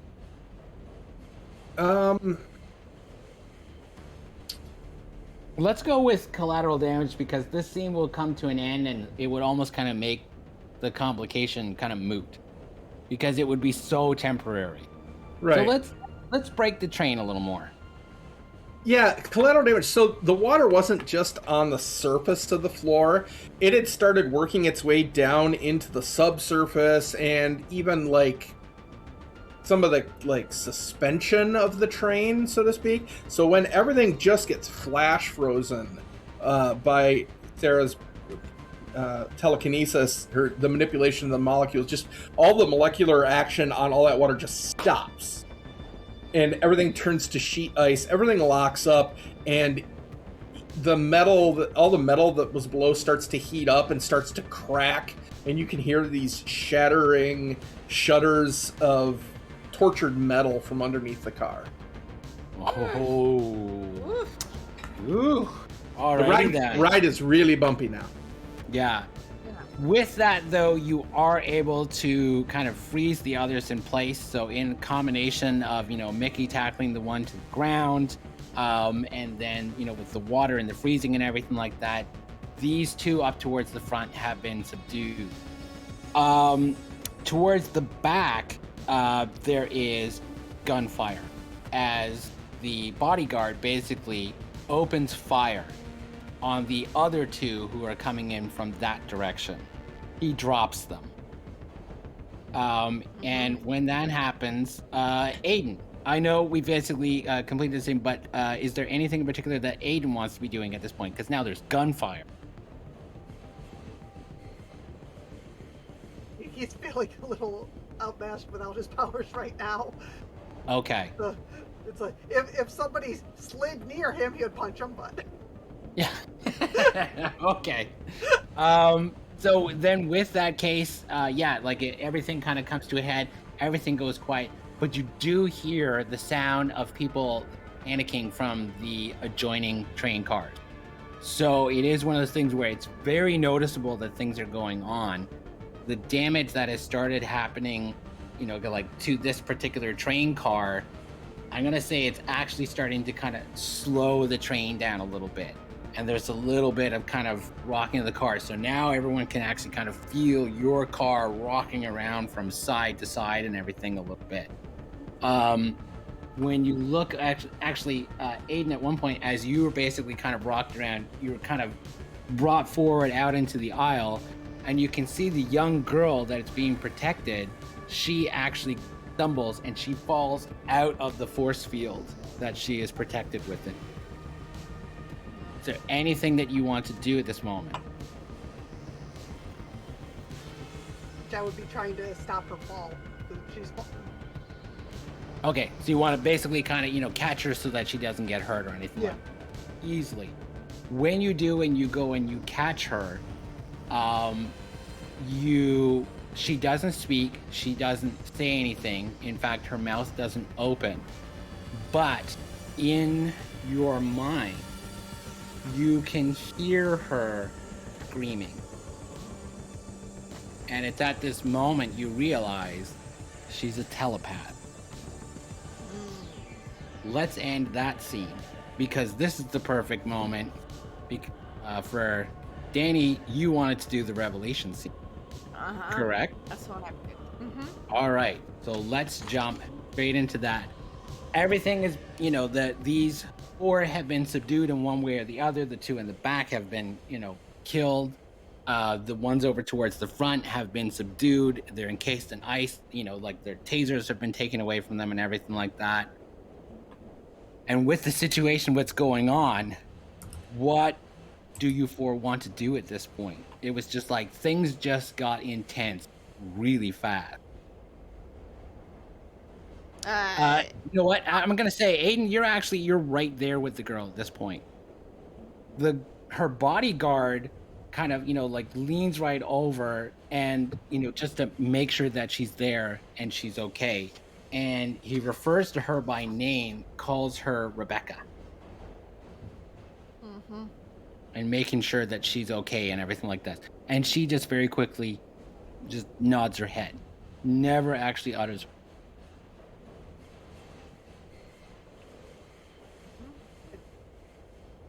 as far as all I've heard is from her screaming in my head.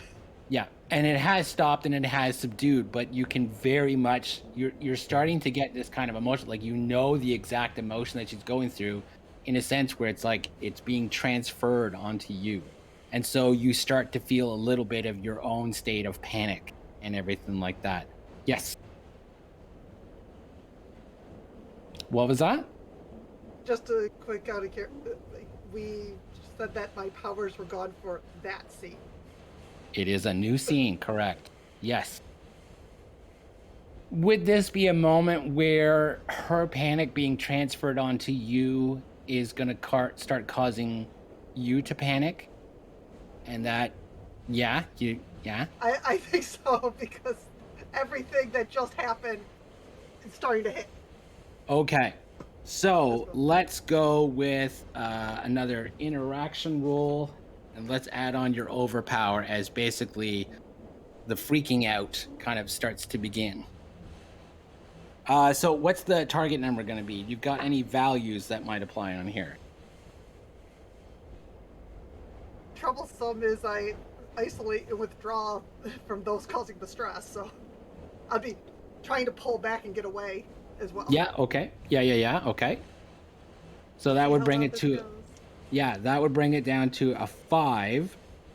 Because you've got a chance of potentially going nuclear here at this moment, I would also say that your bond would apply. In that sense, where it's like, in that moment, you kind of look over and you can see Prospero, who's going and turning it and looking at you.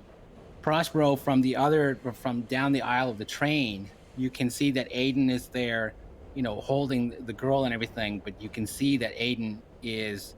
You recognize that look in his eyes, that things are about to go south very fast. What is something quickly that Prospero would say or do to try and, kind of fulfill that your end of their bond?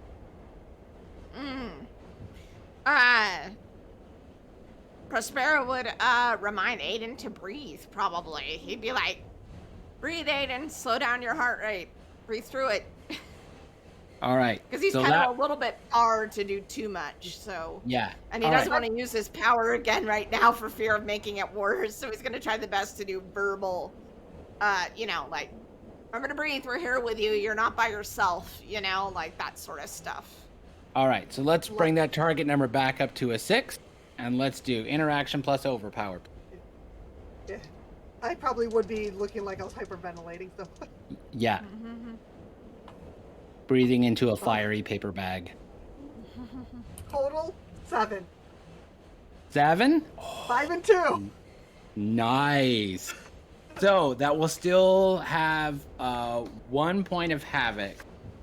You can use that to do some collateral damage, or you can use that to take a complication for your character.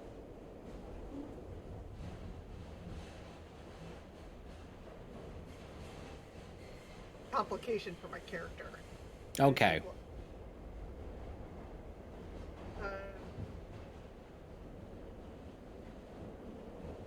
Just trying to think what. Well, I mean, it could be something where it's like, with the extreme heat that you start to create, it could be something where, like, you could kind of fuse yourself to one of the seats. You could actually, like an item or something like that you carry on you that is important, could actually, kind of burn up, or some kind of thing like that. It could also just be the complication itself could just be that you're stressed. Like that's something that's going to make things harder because it's just like everything's going on. You're having a hard time focusing and concentrating. So, I mean, it could be one of those. Maybe you boil all the ice around you and you're like in a steam bank. You can't, it's almost impossible to see anything. Yeah. Yeah. You're a really good idea. Yeah. Okay. There we really go. Like that one. All right. Because So I've definitely Mark. melted the ice at this point. It's probably actually going outwards too. Yeah. Okay. Luckily, though, the 2 surviving goons have been disarmed as well. So go ahead and mark that down under the complications of your character sheet. And then whenever any of that with the steam and everything is going to apply, that'll increase your target number by 1. Now, the bodyguard goes, takes the girl, and basically can see that things are going awry and about to go out of control. And what he does is pulls the girl out of the way, but he then takes the force field around him and he places it around Aiden, so that if anything goes wrong, it will stay within the force field. And so that could even be what really cut, like all that steam and everything that builds up in there. It really makes things difficult to see because now it's being compounded inside here. It's like the foggiest shower ever. Yeah, exactly. You have to actually say this is not going to help the panic mode, considering his original power manifestation happened in the water. Yeah. But you do start to hear a voice in your head, and it's the girl's voice. And she says, listen to your friend. Just breathe. Just relax. And you feel that she is actually having a very positive, calming effect on you, where she takes the moment, realizes what's going on in the situation, and then kind of transfers her calming emotion into you.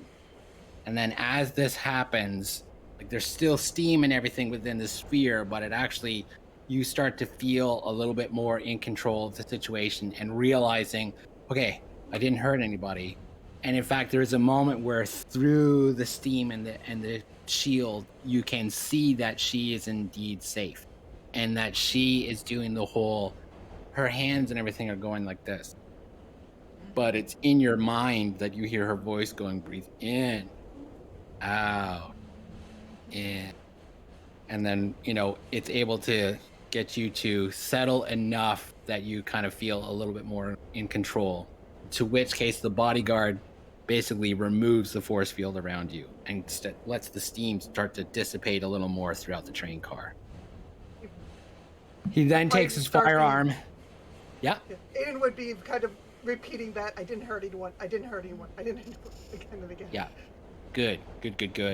The bodyguard, he holsters his firearm again, and he basically takes a moment. He adjusts his tie, and then he just kind of takes it, he just whips it off and just chucks it off to the side. And he takes a moment, he calms himself a little bit and everything like that too. And he turns over towards the girl and he says, he goes like, Rebecca, we've got to get out of here. We've got to get off this train. It's not safe. And then it seems as if like the two of them start getting into some kind of like mental argument amongst each other there in the train because her body like this. She never says a word out of her mouth, but you can totally tell based on her body language. She's like this and everything like that. And he's just, and you can totally tell that he is employed either by her or someone close to her. I'm going to give this specifically to Mickey because we've already established that Mickey reads some form of news or anything whatsoever. Something about her seems really familiar too. Okay, and I'll stand up off the guy that I had tackled. He probably knocked out or something, but I look over at the two of them, the bodyguard. I'm like, okay, she looks familiar, and I can't figure out, what are you? Who are you? He's like, just call me Walter. Don't worry about any of the other details or anything. I was paid by her father to escort her on the train until she reaches the academy. Someone's obviously got other plans. I don't know what's going on. I really appreciate your help, but we've got to get her off this train. My job's to keep her safe. Yep. Well, I say if we don't know what's going on, we have some people here who might know what's going on. Because I assume at this point, the guys that we, like Mickey tackled and, like, got taken out by the water and stuff, like, it's kind of calm now. Like, the fight is over and we're just kind of recovering. And we hear more, like, stuff going on. Yeah, the train is still creaking and shaking a little bit. Like, the train's taking some damage, obviously. But yes, things have calmed and subsided at this point. Yeah. So there are 2 guards out cold, right? And 2 that are kind of awake? Am I reading the situation? Yeah, right? well, the 2 that the bodyguard shot, they're dead. He dropped them. They're down for good. Yeah. What about the other 2? The other 2, it was like, when the one fell, it hit his head on the ice, that would have gone and knocked him out. And let's even to like the one that Mickey tackled and everything like that, very much same thing, kind of, like tackled him. Right. They bumped his head. So they're both kind of at the front, like, this. They're a little groggy. Hey, Prospero, we still have bitchy McToilet Queen. Yeah, well, and she her can stay too. in there. No, she knows something. She called these guys. Mm-hmm. Well, these guys probably know something too. I mean, you can talk to her if you want. I'll talk to this guy. We'll see if either one of them know anything. I mean, they're out cold though. But what about? Well, I mean, you can wake them up. What about him? And what about her? You said her father hired you. Who's her father? You hear a voice in all your heads from the girl. It says, "My father is Gianni Messina." I know that. Does that name mean anything to you, John? Yes. It means something to me. Yeah? Yeah, he's a... So one of the things... Yeah, go ahead, tell everybody. Well, I was going to say he's a character as well in a game I'm playing with Danny. That's where the name comes from. But he's also a kind of a global disaster entrepreneur. He sets up horrible accents or other things to manipulate markets and rake in millions of dollars. Mm-hmm. So he's an NPC that John submitted basically as one of the backers of the Kickstarter. This is his daughter. So that's why. So there could be any number of reasons. Like, it could be any number of people that Gianni has pissed off. Sarah kind of looks around and goes, okay, I don't know who that is, but aren't they kind of on our side? I mean, they were in danger too. Uh-huh. Well, look, Very true. let's divide it. Let's divide and conquer. Mickey, if you would like to talk to uh, the Rebecca some more, the little girl some more, and her bodyguard, talk to them. Sarah, if you want to see if what's her face in there is awake and conscious and what she knows, and I can try to wake this guy up and see what he knows. How does that sound? Sure. Alrighty then. And Aiden, how's Aiden doing over there? Or is Aiden breathing? Yeah, how's it going, Aiden? He's calmed down enough that he's starting to take in what's going on around him. Okay, there we go. Well, since Aiden's near the girl, he could maybe like listen in on what Mickey and them are, Mickey and all that. Perhaps. Yep. Well, let's see. So, what does everyone want to start with first?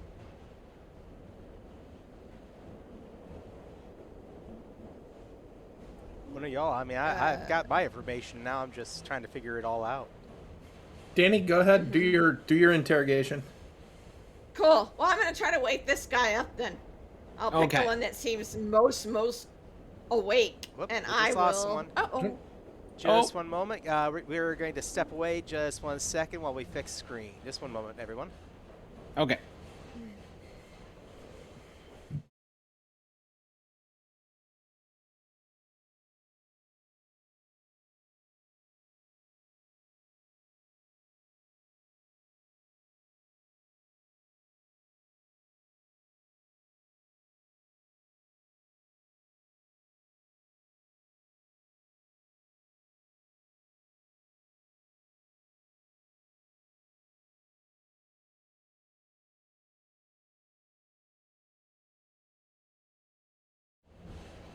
All right. Discord. Sorry about Good going. that, everyone.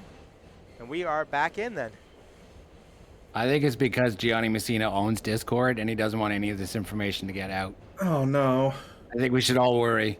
Totally. Everybody panic. Okay, so Prospero wants to go and interrogate the one of them. How exactly do you want to do that? Like, like using intimidation, do you want to somehow try and use your power in a way of doing that, or basically just good old-fashioned stand over them and say, like, we kicked your ass, talk. I mean, basically. I mean, it's going to be a little colder than that if he gets the guy's attention. Like, the guy waking up and gets the guy's attention. Prospero's going to say something like, you know what we are. This isn't going to go well for you if we get angry. So why don't you tell me why you're here, what you were doing here, and what your intention is right now. Okay, give me an interaction roll, no power. Okay. Let's see if this has been enough, because this guy is a professional. So he's not necessarily just going to start squealing first sign of like, well, I guess I'm outnumbered. Here's my plans, here's the invoices I charged. What's my target number? It would start at a 6 if you've got any values that can lower it. I'm gonna poke the sensitive bits to bring it down to 1. To bring it down 1 to 5, right? Okay. Okay. Ooh. Now, there may be some value points that you can spend. Let me see which one that would be that would help you out. Do you have a psychological value point on your sheet? Yes. Okay, you can use that to re-roll the die. Okay, I will do so. Okay. Take that away. Okay.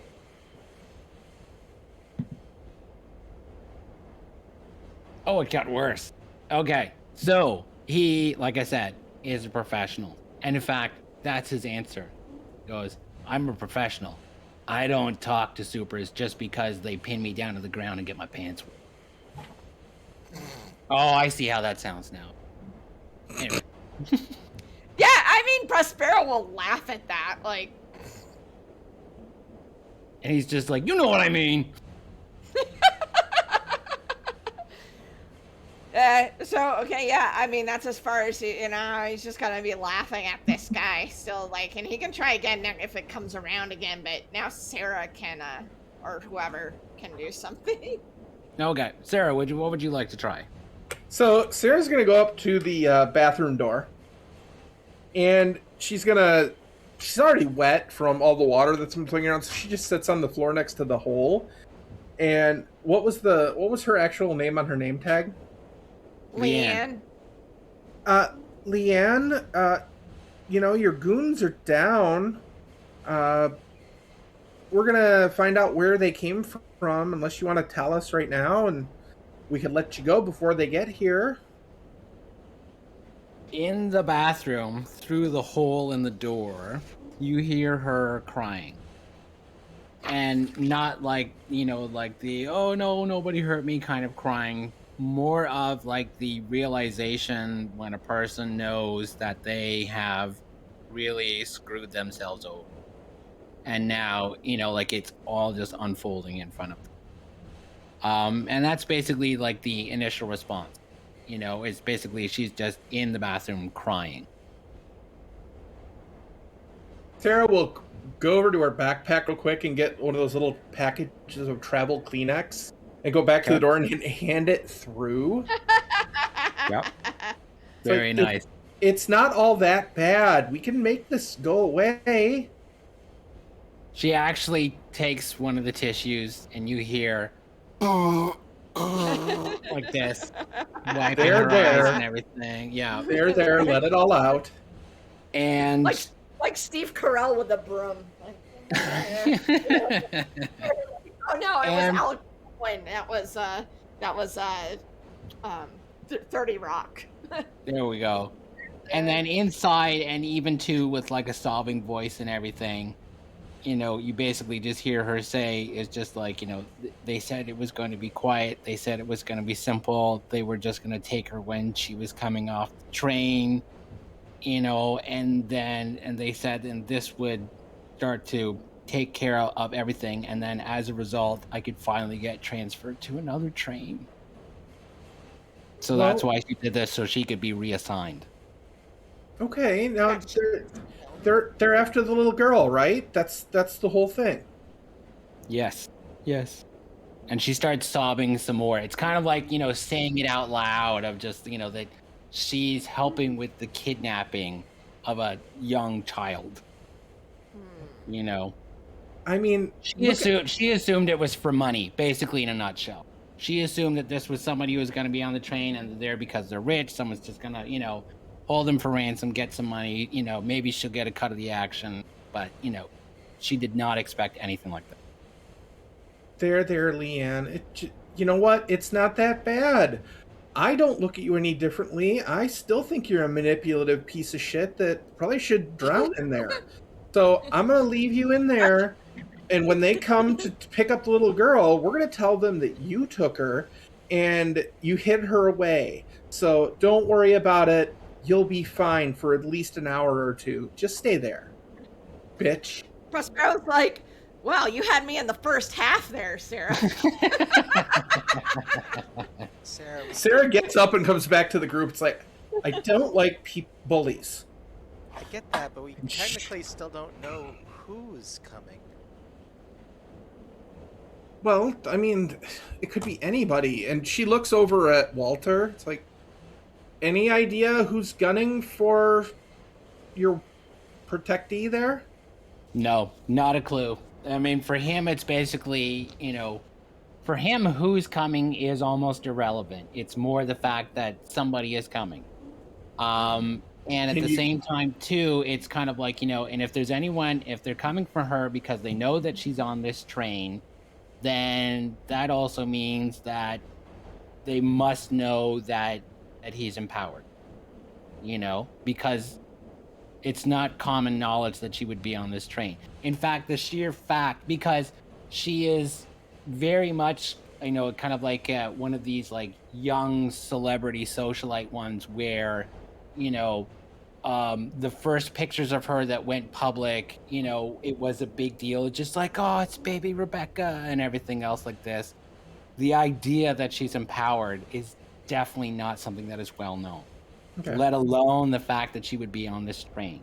So for Walter, it's not so much of who's coming, it's more of like how many of them are there and what can they do. Do you have any backup you can call? I mean, you gotta have like people. Maybe you can get a helicopter in here and like whisk her away, take us with you, that kind of thing. He reaches back and he produces another weapon that looks like another kind of a handgun. But at the same time, yeah, at the same time too, it also looks like it's maybe like some kind of a tranquilizer or some kind of thing like this. But what you notice about it, first of all, is that etched on the side of it, it has like Messina Corporation. And there is something about this thing where it as soon as all of you kind of see this, you kind of almost get hit with just this little wave in your stomach of something that it kind of feels like it would make you a little. There's something about this that he's carrying that just it almost seems to kind of radiate something within each of you. And he explains, I was given this just in case.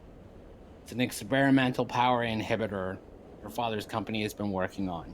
And the idea is that if I have to use it against somebody else empowered, it's supposed to temporarily neutralize their ability. He's like, other than that, this is what I got. I can call somebody in. It's going to take some time to get here. The whole point was to maintain a low profile, so that she's not walking around with an entourage that's going to attract attention. He's like, I'm just supposed to be, I'm like her uncle, like taking her on a trip across country. Yeah, well, that ship sailed. So. Yep. Yeah, So your boss is cool with her going to an academy? He kind of and kind of looks over towards her, and she just kind of shrugs her shoulders and goes like, he's probably noticing the note on his desk right now. So he doesn't know she's going to an academy? No. Oh. So she's keeping this from her father. And basically kind of suckered Walter into bringing, okay, well, Walter found out. And then Walter was just like, I got to tell your dad, I can't let this slide. And she worked it out with him, possibly by using her power to manipulate him, to basically go along with this and at least escort me and get me there, and then you can just come back and then, whatever. Like she's 12. She hasn't exactly thought this through. So could it be her father trying to stop her then? Unlikely, especially like to this kind of, I mean, it is a possibility, but it's unlikely that he would go to this kind of measure. But Gianna Messina is a pretty devious, like he's got his fingers dipped into a whole bunch of different pots that he's not supposed to be able to touch. So it's possible. Great. Okay, so I don't know what to do because literally, we can't exactly go on the run without them coming after us. Obviously, we just have to make it to Chicago. Like once the train, it's just like an hour or so away. Once you guys are able to reach Chicago, then she can move on and go to the academy and everything else like that, and then the academy will be able to take care of us because that's a big deal to try and hit an academy. Okay, I have a really insane idea, but I need some help with the math. Anybody here good with science? Sorry, what are you trying to do? Well, like if this room were say like completely enclosed in like concrete or steel, how long would we be able to breathe? Oh, I don't want to find out. I think there'd be more problems in the breathing too, because if it was concrete, I think would be too heavy for the train to move correctly. Okay, yeah, good point. Okay, I didn't think of that. I was just trying to think if there's a way we could like bunker up in here so they can't get to us. Then we make it there, and we've got the school should be there to pick us up, right? Can we just get before we like try to figure out what we're gonna do? I just want to make sure I kind of understand what our situation is right now. We got Walter and Sure. Rebecca in here with us. We've Mhm. got us. We've got Leanne in the bathroom there still. We Mhm. got these guys that are still kind of passed out or whatever, except the one I kind of woke up. But does he seem to be doing anything? No, not really at this point. Like I said, it's Right. as far as I'm concerned, they're out of act. Okay.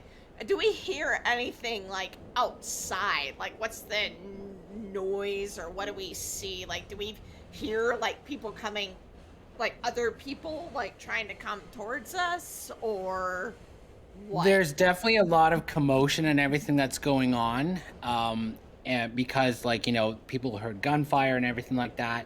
Um, and it does seem as if people have actually kind of moved further away. So like if you were to go out and open the door to look into any of the other cars, you would see that people have basically started to evacuate and kind of move to try and get as far away from your compartment as possible. So if anything, any of the kind of mayhem that would be going on in the background has actually started to subside. Okay. But I will say that, well, let's say, like, would you actually open the door to take a look and see what's going on? He might try to take a peek through the window or something just to see if he could To see kind of- the like window on the just try to look Okay. to see if he sees anything. Just because if because his thought process is that if there's really no one around and they've taken out these guys, then they might be able to ride it out without having to do anything. If there's no like immediate, they could like just kind of prepare as much as they can and then try to like ride it out until they get there. That's his thought. So he wants to kind of Yep. make sure that there's no like immediate, something happening. So yeah, he'd look out the door, or at least Okay. a little bit, like as little as he can, or like through the window, like whatever. Yeah, to get enough of a view of what's going on in this next compartment. So you see the people have started moving over towards the back. You also see a couple of train employees kind of moving their way through the crowd and starting to move in your direction. You then all of a sudden watch as the both of them suddenly in opposite directions like are flung off to the sides and their bodies smack against the side of the train car. And you then see a very like a short, he's like 5'2", maybe 5'3" man with like long ponytail, and he's basically moving forward and he is approaching.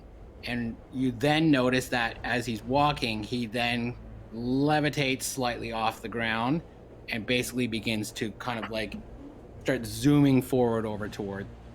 So somebody's coming. Yeah, well, then Prospero will like turn around and be like, "We have an impallard coming. He just threw some guards to the wall and he's levitating towards us fast. So we better prepare ourselves." So let's end that scene there. Let's give everybody a chance you're going to gain something else out of this last scene, and then we're going to jump into our battle scene and we're going to wrap our scene up. So as a result of the revelation, you know what? The previous scene that we did there, the something's wrong. Each of you gains a value point. So that value can go to which at this point really like any of the values that you want, whatever you think would have applied during that skirmish. And then for this revelation scene that we just did, everyone has the option to gain another bond or a lesson, or what's known as a backstory modifier. So for example, the question that Sarah was asking about what happened if this, if we covered this train car and turned it into concrete. Let's say it turns out that one of them is like a science major who's just like, or starts actually like doing the math themselves and just be like, oh, we'd have exactly 12 minutes of oxygen left. That's going to be a backstory modifier, which is just like, oh, okay, so you're like very smart. You know a lot about this kind of stuff. And then that's something that can be used to modify your die roll. So it becomes another tool that you can use to basically kind of try and adjust the roll to your favor. So everyone has an opportunity to gain another bond, a lesson, or a backstory modifier. So right off the bat, I mean, being able to complete and do more bonds is another way to go. There could also be, like what's something that everyone has learned, like a lesson, like with Aiden in particular, of just, once again, kind of same thing as before, of just like, stay calm, don't get too worked up and everything like that. Breathe could actually be the lesson. And so whenever your character takes a moment to breathe and reflect before using the power, that can actually be used to modify your target number. So is there anything in particular that anyone wants to basically kind of help their character with this going into the battle scene? A bond, a lesson, or a backstory modifier? I'm actually thinking of going with a lesson of don't overthink it. Because this time going through the bathroom wall and grabbing the phone actually worked out. Yeah. And charging the guys and just charging them and taking them to the ground again worked out. So. Yep, like you've taken some action and it's actually kind of paying off. All right, that's a very good lesson. There you go. Anyone else? I'm going lesson, and I think the lesson that Prospero learned was that you don't necessarily need to use your powers. So what I'm thinking is for this battle, anytime he uses something that doesn't use his power, it'll give him a benefit, because he's learned that sometimes you can just be as effective not using your powers. Like, and the event that caused that was like the grenade going through the, like the window and everything like that. And, Yeah. And so he kind of learned that, and with the guys coming in and all that, and Sarah's ability to like talk to, like he's just seen how not using your powers can be just as effective or more effective. Okay, So- cool. So there you go. So mark that down on your sheet. Aiden, any ideas? I was already going with what you had adjusted. Just the fact that it was very important that he managed to focus and to calm long enough to not burn the little girl. That's right. Yeah. Okay. Yeah, so that would definitely be a good lesson that you'd be able to apply going forward. Sarah, what about for you? I am also going with lesson because one of the things Sarah had kind of picked up and actually acted on during those scenes is it's not all about, I mean, she can do really amazing things, but when she teams up with somebody else, like when Prospero brought all that water in, she was able to solidify it using her telekinetic ability. So teamwork makes the dream work, basically, is that they're more effective when they work as a unit. Yeah, excellent. I like it. There we go. So everyone gains a lesson. So mark them down on your character sheet. And let's get ready, and we will do our battle scene to close out our little game. Alrighty then. So, just like with everything else, it's very freeform. There is no initiative modifier or anything else like this. It basically comes down to the way that that Pandora works is the onus is really on the four of you to basically take the lead in this battle scene. Because really, if there's anyone who's going to complicate things for yourselves, it will be yourself. But I do have an option. So my character here, the villain with telekinesis, I'm just going to give you his name, Dotson, just so we can kind of, keep things moving and I'm not constantly doing the whole, like, that guy. He has his own action that's known as thwart. And basically because he's a villain, he's trying to thwart your plan. So at some point in time, I can either wait until everyone else has made their action roll, and then I can do something. But I also have the option where I can roll my thwart to try and undo some of your action, or actually make it worse. Because as a villain, he doesn't care how much havoc he causes. that's kind of part of the job. So, here we go. So just over in the adjoining train car, we've got Dotson is approaching. Who wants to go first and to do something? He hasn't opened the door. Nothing else has happened. He is still in another train car.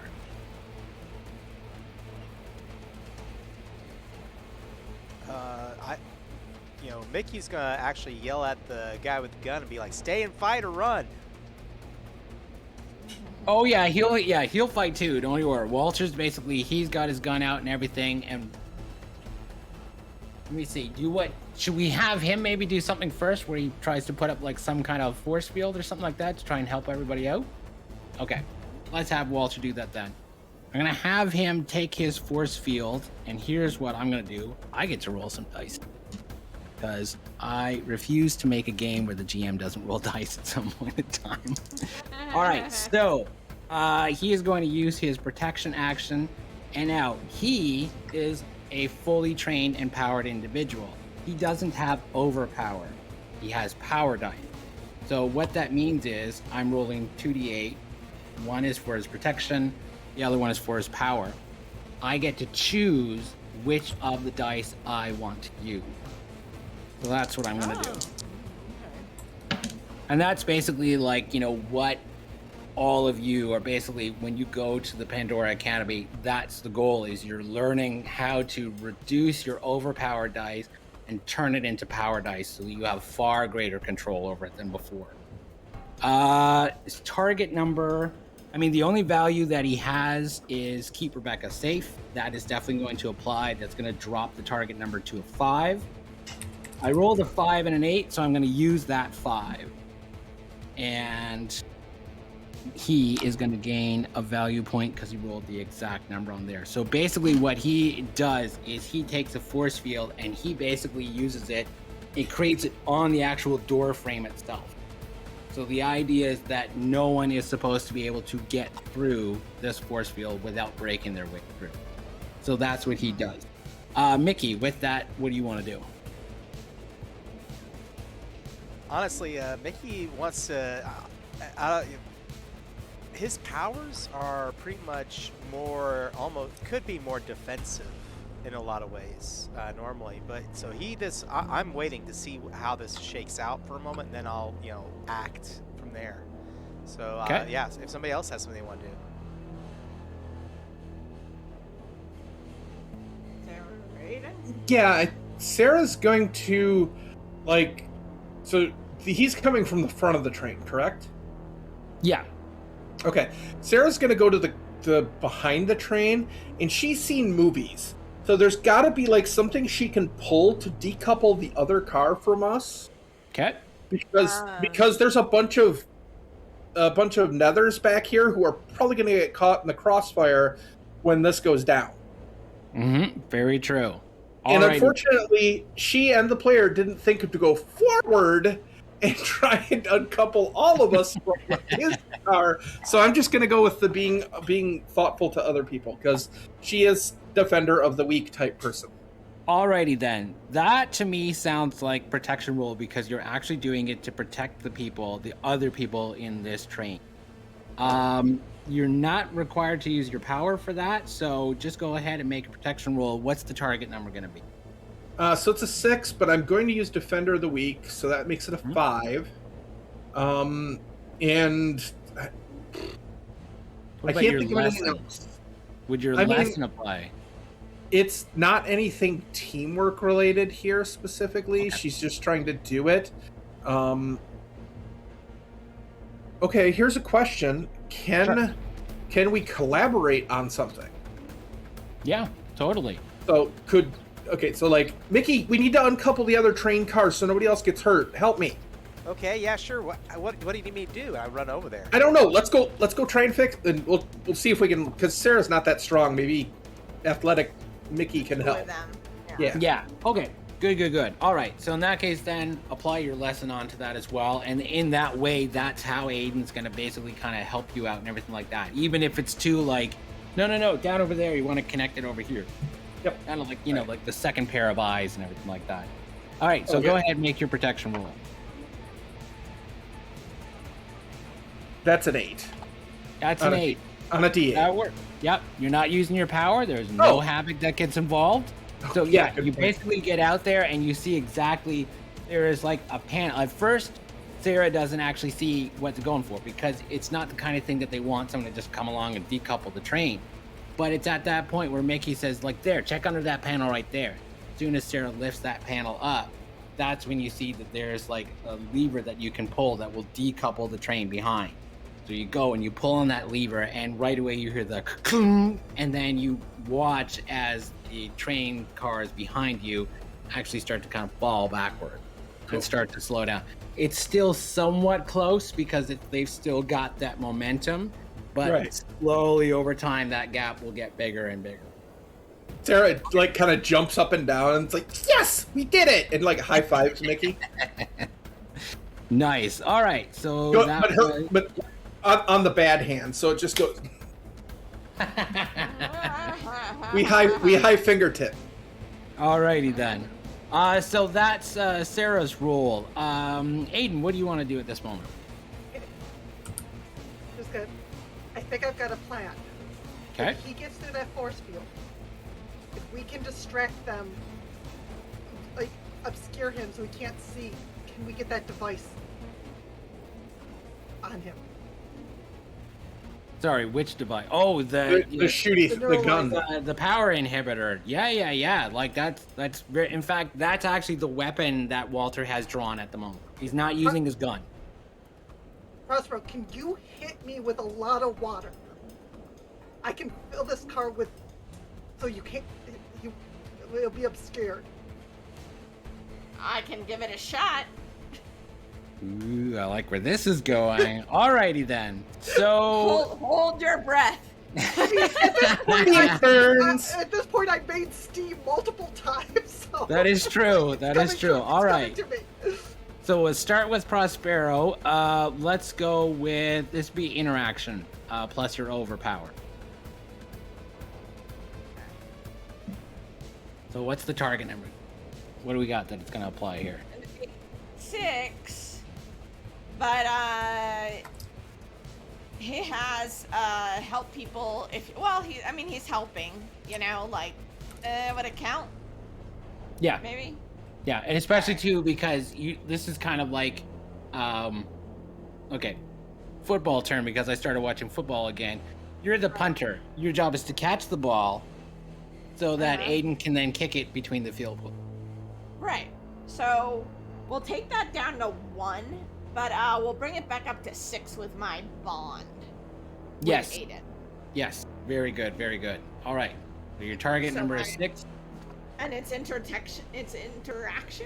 Yes. Yes. Okay. Yeah, because it's basically Alright. like you're changing the environment around you. Yeah. Let me try this. Let me see what I get first. 4 on that. Okay. Hmm? A 2! 6! Bullseye! Nice. Right. You get +1 value point to whichever value you think applies here, and it goes off exactly as you want it to. Sweet. I guess it So really we just- comes down to exactly as Aiden needs you to do it. Right. So yeah. So Prospero just like gathers arms and hands and kind of sucks all the water like into this huge like water ball, like pulling all the water and moisture that he can, and then he's like Kamehameha this whole thing, and he's like looking at Aiden like, you ready? And he's just gonna like push it at me. Okay. I'm gonna Okay. flame on, basically. Boom. There we go. Flame-o! Human torch Flame time. Alrighty then. Now, what are you looking to do this to slow Dotson down, or are you looking to actually like take him out? I'm out, great. If not, it obscures his vision so that he can shoot without him knowing it's coming. All right, let's make that a conflict roll. Is it overpowered or just conflict? Oh, it's gonna be overpower. You're flaming on. Yeah. Yeah. Does the bond apply on this one? I mean, I think it definitely can because, Prospero is in danger like you're all in danger at this point, and so like that whole idea of protecting your bond, yeah, I would say it applies. Because if this guy gets through, like who knows the kind of harm and damage he can do? Because this guy looks like he knows what he's doing. Yeah, I do. I'm rolling a 12 and a 10. Drum roll. A 7 and a 4. 7 and a 4. What was the target number? With the bond, it would be up then, so it'd be 6. 6, yeah. Yeah, so it starts at 6. It was 11, so that's a difference of 5. Okay, so that's just going to be one havoc. That's it. And it will be effective. It will do exactly what it is that you want to do. What is that havoc going to be? Collateral damage, or do you want to take a complication? At this point, it's probably going to be collateral damage. I think so too. I think so too. I am literally flaming out. I'm probably melting a hole in the base of the train. And I'm probably losing my clothes right now, too. Yeah. Okay, there we go. There we go. Yeah. Alrighty then. So so there's now like this. It's like as you go and you just like completely flame on, like using the water that Prospero created for you and stuff like this, you're literally able to engulf your body in flame. But what happens is it's like almost like molten magma like drops from your feet, and it actually just starts eating away at the train floor. And you can now like almost right underneath, you have to step off it and everything like that. Perfect. Let's see, Mickey, what do you want to do? You can actually at this point now, looking over towards the front where the force field and the doors and everything are, you see the doors themselves just getting ripped right off of their hinges and kind of like flying, like backwards into the train car that Dotson's in. But the force field itself holds. But you do see kind of like the metal around the force field in the doorway, like almost kind of like crack, as if like something is trying to like remove that entire barrier out. What do you want to do, Mickey? I think Mickey is at this point. It's like, okay, he's affecting this stuff. I gotta do something, and it's like, okay, because I'm at the back, where we had, pulled up, let all the other cars loose. I think, wow, how old a train is this? Because it's like this is the scene, isn't it? This is like our big scene. Yeah. Yeah, I mean, from the way that Kaylee described it, it's definitely not a new train. Like if I remember correctly, it's, it's old and not super well maintained. It definitely, if you bought tickets to be on this train, you definitely would feel like you should have got a discount for riding them. Let's put it that way. Its nickname is the Tetanus Express, so. There we go. Wow, yeah, okay. Well, if it's old enough, and it's not traveling too fast, let's have Mickey try to go up over the top, because he's going to go try to take this guy on. Okay. All right, so what do you want to do? He's going to climb up and start running along the top of it as well as he can. Okay. So that way he can also get past the force field and try to leap through the air onto the guy again. Dodging anything that the guy throws at him with powers if necessary. So what I'm going to say is, let's take this like the top of the train.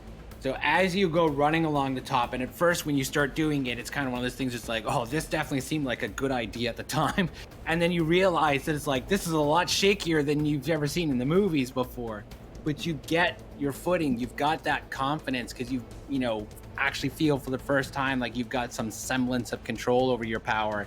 And as you start rushing forward, you see from the other train car up ahead that all of a sudden like a chunk of metal goes flying up, and Dotson lifts himself up and hovers up in the air. And he sees you, but he makes himself available to be attacked. That's going to be conflict roll Are you just like gonna try and like jump right on and punch him, not using your powers in this case? There's a part of me that's just like, okay, the other guy has the gun that could eliminate this guy's powers, but at the same time, he might miss, and I might hit. So let's go ahead, and I'm gonna try to, because every time my power screws up, it seems to make things bad, but it could work in this case. I'm gonna try to pass my hand through him. Oh, do the vision thing basically and try and like, take him out by causing him to have like a heart attack or something. Yeah, something All like right. that. So. All right, cool. So that's definitely going to be a conflict roll with your overpower. What's the target number going to be? Okay, so I did think this through. I came up with the plan, so B the ball is definitely going to drop at 1. I do have, at the same time, I don't think I've overthought this, because Yep. I'm just acting. Yep. And we have a bond with Sarah that, at the same time, Sarah's in the chamber below me, and this would, if I can eliminate the bad guy, it saves her as well. Mm-hmm. So Yep, that works for me. Down 1, back up 1, and up 1 again. So that makes it a 7, I believe. Yep. Correct? Yep. Yep. That is Alrighty. lucky. It's a lucky number. Let's Yep. hope I'm lucky. Okay. Wow. Now I'm guessing I cannot use a value point to the if I didn't use something that applied to it. Because Well, what are you looking to do? okay, so I rolled 12. Okay. And Oh, I see. yeah, I could but the value I put the point in anxiety and avoidance. That's So- fine. Any of your value points, all of them are capable of reducing the result of an action roll by 5. But then heroic value points can do 2 additional things, troublesome value. But the one thing all value points share is that you can use them to reduce the result of the action roll by 5. All And right. then if you do that, that will put you at 7. It's 7. And yeah. then, you'll do exactly what you want to do, no havoc whatsoever, and you'll gain a value point. So you'll basically be able to get it back. Do it. Let's do it. All right. Yeah, I will All right. spend that value point and grab. I guess. Wow. If I'm going vision, I guess I'm grabbing his heart and taking it with me. Oh, man, oh, man. So when that happens, Don't Yeah. go breaking my heart. Oh, wait. I was going to say here, I didn't mention this before, but I wrote the total number of steps for this scene is 6. This is now 4. We still have 2 steps in the scene, but here's what I'm going to do. You're looking to kill him? Or you're looking to, is like, if it takes it out and if he dies in the process, he dies in the process. I don't got time Yeah. to think about this. It Your was kind of I'm idea not is thinking to- it through. Right, okay. So you're basically like kind of grabbing his heart to try and take him out and everything like that. When that happens, and here's the ironic thing that's happening at this moment. I very much picture that there are these large expanses where the train has to pass over a bridge, so that it doesn't fall down into this mighty chasm several hundred feet below. The thing about what's happening at the moment is the train's kind of going across one of these very large bridges at the moment. And when you reach in, you grab hold of his heart. His power, Dotson's telekinesis, basically like erupts outward. Like as he cries out in pain, he goes, "Whoa," and then wham! There's like this giant, like telekinetic blast that erupts. It actually causes the train to start to kind of veer, start going around all over the place. I am going to use my turn to basically roll for his death throws, and we're going to see what happens to this train. I like Where'd I it. put That's a his cool stat? use of it. There we go. And yeah, he's totally got overpowered because he don't care. And let's see, so a D8 for his thwart and a D10 for his overpower. Here we go. My target number, let's see. Boom. He's got 2 values. One of them is get the girl. You ain't doing that here. And the other one is I don't take no shit. Yeah. Yeah, kind of. In a sense, inadvertently, he's not taking no shit here. All right, here we go. So target number of 5. I only rolled an 8, so that's not too bad. That's gonna do 1 havoc, and with that havoc, and I'm a villain. Now I'm gonna use it to cause enough collateral damage. So we've already done some damage to like the wheels of your particular train car. I'm gonna say this telekinetic blast, this death throw, so to speak, is actually going to cause some of the train, like the wheels on your car, to actually pop off. And in doing so, it's going to cause your train car to actually kind of fall off the tracks, and it's now being dragged behind the rest of the train while you all are on this very tall, long bridge. So that means the last 2 steps of this scene will be to save yourselves, aka the train. Okay? Dotson is out. And in fact, actually, once you go and you grab hold of him, and then his body kind of slides back out of your hand, he falls back onto the train, but he then starts to kind of slide off of the edge, and it looks like he's about to fall over. Did you want to grab him or let him go? I really wouldn't grab him at this point, especially if the train thinks, there's other things to worry about. Okay, so boom, he falls over the side, and basically we see his falling body as a representation of just how high up off the ground. And then he's Well, gone. great. Just like, and then there's just like a poof. Okay, so everyone has done something. We are on a new round. Everyone inside the train car suddenly realizes that it's getting really bad. Whatever has happened up there, and in fact, you actually see Dotson fall off the side. Like, he goes past your window and just falls like straight off to the edge. But now, like, the car is shaking. Everyone's actually like, falls forward like onto their face and everything like that. And the train car is like starting to skid away sideways, and it's about to topple over to the side. Like, it's going to start dangling off the side of the bridge. Who wants to try and do something to save the train? How fast are we going right now? It would have been at like regular train speed. I'm going to say, I'm talking with Americans, so I want to do miles per hour. Let's say 60 miles an hour. Okay. And we're probably starting to slow down because, we're missing wheels. Okay. I've got a horrible bad idea. That's what we're here for. Best kind. Thera screams, "Everybody hold on to something," not knowing that Mickey is on top of the train. I'm sorry about this, Mickey. And she drops to her knees on the and kind of puts her hands down on the bottom of the train. I'm going to basically attempt to weld the train to the tracks, which is going to mean which means we're going to take a 60-mile-an-hour deceleration, but we're not going to fall to our death. But I can't hold on to anything, which also sucks. I'm gonna say that this feels more like protection because you're trying to keep everybody safe. So let's make that a protection roll with your overpower. Okay. All right, protection, overpower. I'm trying to save all of us, including Mickey. So, actually, let me do this. Defender of the week is -1, so that makes 6 to a 5. There's that back of her brain that's really freaking out because if this goes wrong, she could kill everybody. So she's scared of what she can do. That makes it a 4. Mm-hmm. But she's trying to save Mickey, so I'm going to make it up to 5. Okay.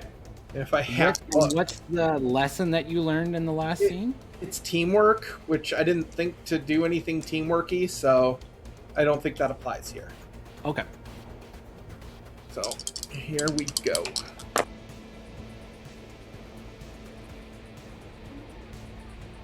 Okay, that's a 3 total. Oh, that's ineffective, which means Yeah. it's not going to work at all. Can I spend a value point to increase my value by 5? I'm just looking at everything here. No, because it's always about reducing. The idea is that, you're trying to stop things from being as bad. However, do you have a psychological value point? I do not. Okay.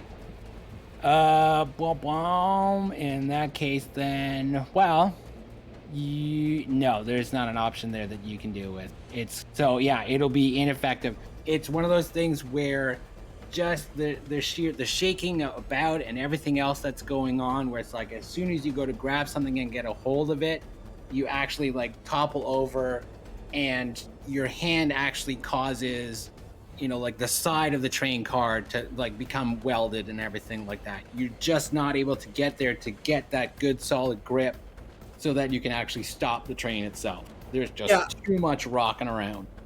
I think it's a little more visual. Like she drops to her hands and knees and she starts to glow. You see that energy start to pulse out of her, and then everything shifts. And it knocks her off to the side, and she loses her control over the power, and the energy just bursts out of her visually and doesn't do anything that the camera sees anyway. So it's just completely ineffectual. Yeah. Alrighty then. There are swear words. Oh yes, of course. Yes. There are swear words. Whereas the sound of like the screeching wheels of the train just happened to cut out the really bad swear words so that our film stays PG-13. Okay, who wants to try something now to save the train? We're trying to weld our wheels weld us to the track. Yep. Human Torch, fuse those wheels shut. Definitely. And that would be a protection roll still. So go ahead and give that with your overpower. Protection, it's my best thing.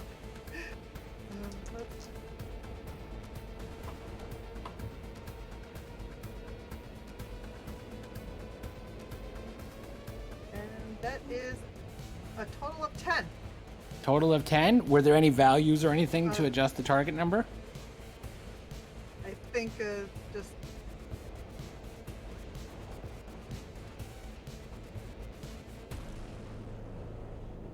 Not really, because Okay. I'm not really trying to redeem myself. No, and that'll work actually, because then that means you're only going to have a havoc of 1. So, I mean, like, it's going to do, you're either going to take a complication or there's going to be some additional collateral damage that happens as a result of it. But it will fuse the wheels, and so that will actually start to stop the train, and start to slow it down and everything. What do you want to do with your point of havoc?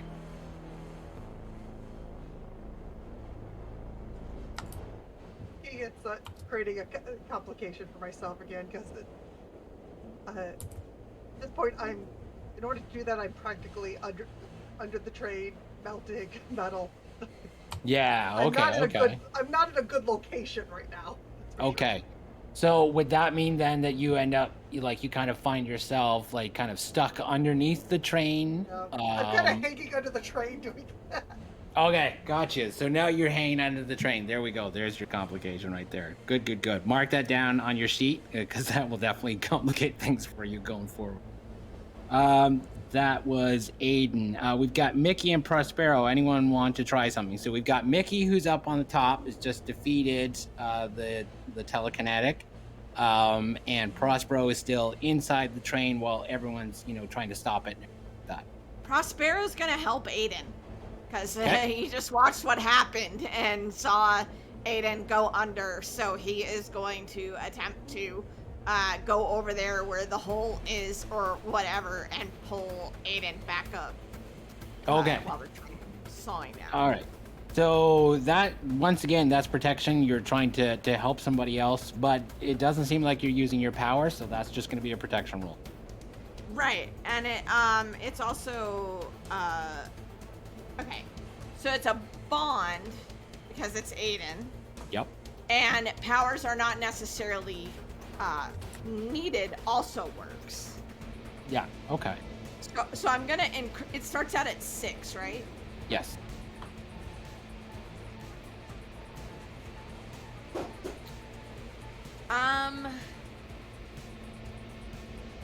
I'm gonna go ahead and increase. Increase.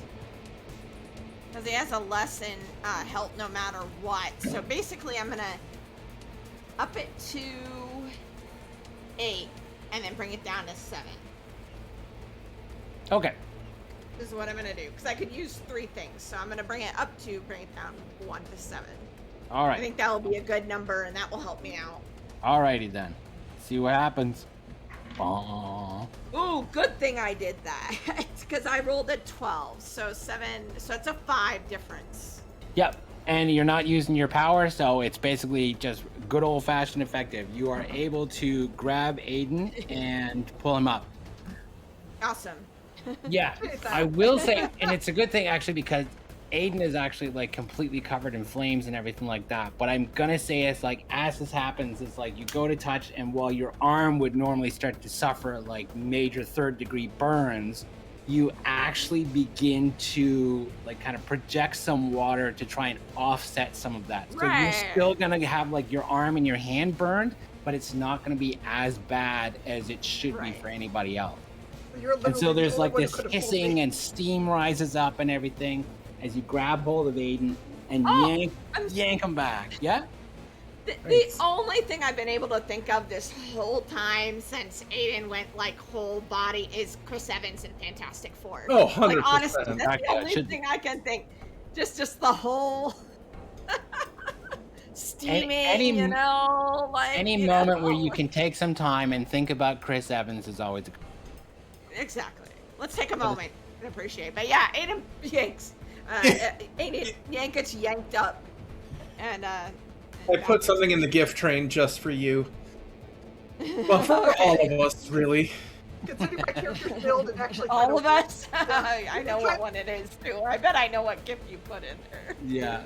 So that was actually the 6th and final step that was needed to wrap up our battle scene. We've got our villain's been defeated, the train has been stopped, and almost like just kind of in the nick of time too. And Rebecca has basically been saved from a kidnapping. So let's take a quick little moment. Yeah, I heard someone speaking up. No, I just said yay. Oh, okay, cool. Woo! Yays are also very welcome. So let's take a quick little moment and let's just do a little epilogue of what basically happened. Like the train's not going anywhere. So it is going to be stuck on this bridge, and there will be rescue people and everything like that will have to show up to try and, get people off the train and everything like that. Where are the 4 of you in our closing moments of this story? Like, are you at like a makeshift rescue camp where basically everyone's being helicoptered off of the train? Are you still on the train while all this is going on?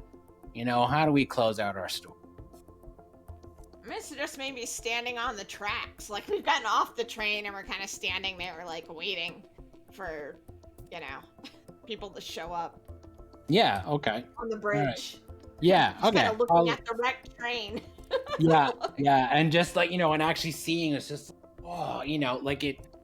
if for once there is this devastation and there's this destruction, but now when you see what your powers have done, you can actually see something useful. Like this helped. This actually was a good thing that you did.